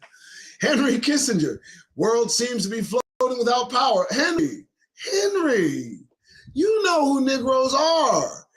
So you know why this is happening. You Ashkenazi star. Okay, we'll stop. Albert Einstein, there's no defense in science against the weapon that can destroy civilization. You're right. It's all of man's creation. We have received the warnings from world leaders and the ancient prophets. Listen to what Jeremiah, the prophet, said for our day. A noise shall come even to the ends of the earth, for the Lord has a controversy with the nations. He got an attitude. He will plead with all flesh. He will give them that are wicked to the sword, destruction, saith the Lord. Thus saith the Lord of hosts, behold, evil shall go forth from nation to nation, and a great whirlwind shall be raised up from the coasts of the earth. And the slain of the Lord shall be at that day in this generation from one end of the earth even unto the other end of the earth. They shall not be lamented, neither gathered nor buried. They shall be dung upon the ground. The evil that will go forth from nation to nation is nothing but savage warfare among nations. Moreover, the slain from the nuclear catastrophe will be from one end of the earth to the other, and there will be very few people around to mourn or to bury the dead bodies. The corpses shall be stinking on the surface of the earth. This is how the Creator judges the wicked nations. He removeth kings, presidents, and setteth up kings. He giveth wisdom unto the wise and knowledge to them that know understanding. During the time of this great catastrophe shall Michael stand up, the great prince, which standeth for the children of thy people and the righteous Gentiles. And at this time shall the righteous be delivered. Daniel said that at this time of the end, many shall run to and fro, and knowledge shall be increased. Is that not happening, to say the least? The phrase run to and fro means there will be massive, rapid transportation from one place to another, and knowledge shall increase. This means that there will be many technological advances, and you see, we are living in the times that Daniel was talking about. We've reached the moon, space shuttle Columbia circling over 30 times. Knowledge shall increase. One reporter asked a woman, "What do you think of the launching of the Columbia?" She replied, "It's great. I'm proud to be American." What is there to be proud of? Thousands are facing starvation around the world. South Africa is on the verge of a racial explosion, and it is, only in reverse. And all that the president can say is that we will trade with South Africa, which they do today.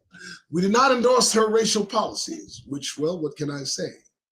White Catholics and Protestants are fighting one another with passion. You can't walk on the streets in safety in America, not anymore. With blacks killing blacks, whites killing whites, blacks and whites killing other. And let me add this, whites killing blacks. With whites killing blacks. 4 people, including the president, are shot in Washington, D.C. What is there to be proud of? Again, I shall repeat. We are living in the time that Daniel wrote about. Many shall be purified and made righteous and tried. But the wicked shall do wickedly. None of the wicked shall understand, but the wise shall understand. That's what Daniel said. Many of the wicked who will read my book will not understand it, but they will do 10 times more wickedly than before their previous deeds. But the wise and righteous will understand. Salvation is of the Jews. There are numerous indications throughout the entire Bible to support the fact that salvation comes through the Jews, through us, through Negroes. This is the version that Isaiah the prophet saw concerning Judah and Israel. And it shall come to pass in the last days that the mountain of the Lord's house shall be established in the top of the mountain. This refers to the temple that would be erected on Mount Zion, and shall be exalted above the hills, and above all nations shall come unto it. And many people shall go and say, "Come ye, and let us go up to the mountain of the Lord, to the house of the God of Jacob. And he will teach us his ways, and we will walk in his paths. For out of Zion shall go forth the law, and the word of the Lord from Jerusalem. And he shall beat the sword into plowshares." This means that the nations shall convert their weapons into agricultural tools, and their spears into pruning hooks. Nation shall not lift up sword against nation, neither shall they learn war anymore. Let me dissect that so that we get out of it a little more. It says that nation will not lift hand against nation. So that means there's still going to be nations. There's still going to be tribes. What's going to happen is they're going to remove certain nations from our lives. Don't get twisted, because those nations are listed. What? Okay. Finally, peace shall come to this earth after the Messiah, the Savior, is sent by the Creator God to save our world from complete destruction. Yes, many people and strong nations shall come seek the Lord of hosts in Jerusalem, our capital, to pray before the Lord. Thus saith the Lord of hosts, in those days it shall come to pass that 10 men shall take hold of all languages of the nations, even shall take hold of the skirt of him that is a Jew, saying, we will go with you, for we have heard that God is with you. They're going to cling to Negroes. Do you understand that, Negroes? After Armageddon, 10 men from various nations, number 10 refers to a representative group, shall go up to Jerusalem in order to follow the Jews for guidance. Now, do you think they're talking about the Ashkenazi imposters that occupy Jerusalem right now? No, they're talking about us. That is your station if you are part of the Negro nation. Kings, priests, and judges.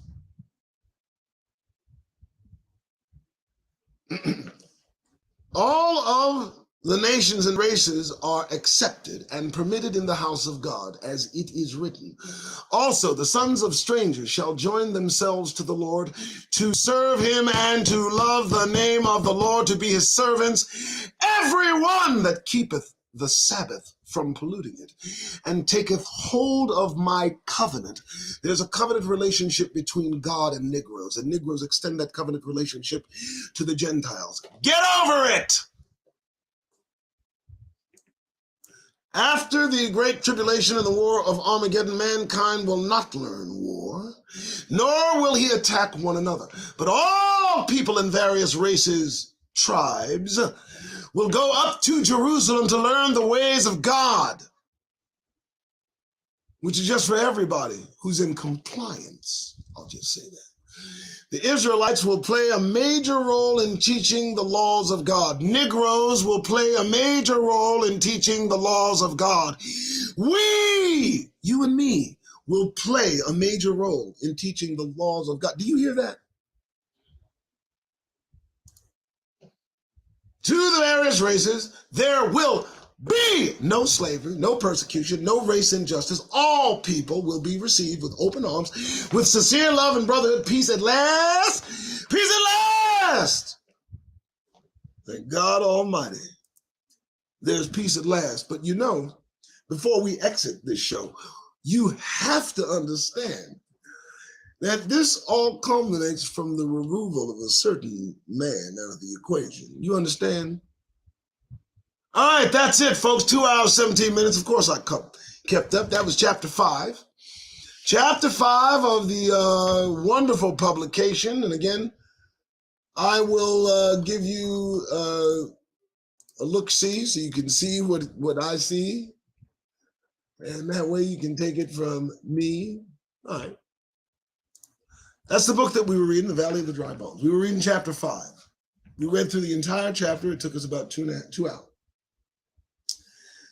Now, we've discovered a few things, and I hope that you please share this video with everyone that you can. I mean, it's almost like just a secret key of information. We both discovered something together as a Negro nation. My name's Doug Rice. I have a sponsor. I'm going to say this not once, but twice. I have a sponsor, and it's Twidware. Okay? Twidware, yeah. And I got to tell you guys, these guys are decent folks. I'm up against the ropes, folks. I need you to go to Twidware. I need you to go to twidware.com. I need this. Okay, because I gotta make money. So as you can see, shit ain't funny. Twidware.com. These guys make apparel. All right. Now let me show you why I'm in this kind of barrel. I do this every day as a show. Right. I do this every day. I'll be doing it more and more, just so you know. And now I've had some attacks on my ability to make a living. And not 2 damns am I going to be giving. And I mean that only because I have to trust in the Creator to support us. And through that, I ask you again, please use our sponsor. Shop at this Negroes store. We've gone over a lot of information, and I'd love to go over more. I can't do it without paying the bills and all the different things I do. And I'm praying to you, that all of you assist. There's so much more I'd love to go over, and there's nothing I want missed. So please go to Twidwear, TWIDWEAR.com. And if you put in the promo code, and there's a little bit to do, I know. You're going to have to register with these guys. You're going to have to give them your email. But buy just a few things. Buy one or two things. The quality and the cloth and the workmanship. And you're supporting a consciously woke Negro. Okay? Who's been at this for well over, I'd say I'm going on 15 years, I'd say. Twidwear. Twidwear.com. Go there and shop, okay? There you go. You see it, twid.com. Use the promo code TDRS and get some quality Twidwear dress. Also, he's got Twidwear skincare. I'm going to be getting some of that. All right? All right, so that is the show, folks. I wanted to make sure I got that. Also, remember that we give away PDFs as well. We have a PDF collection that I think is swell. All right, I just do. Leave me alone. And it's pretty good. The Valley of the Dry Bones is one of them, but again, I would recommend that you go to the actual resource.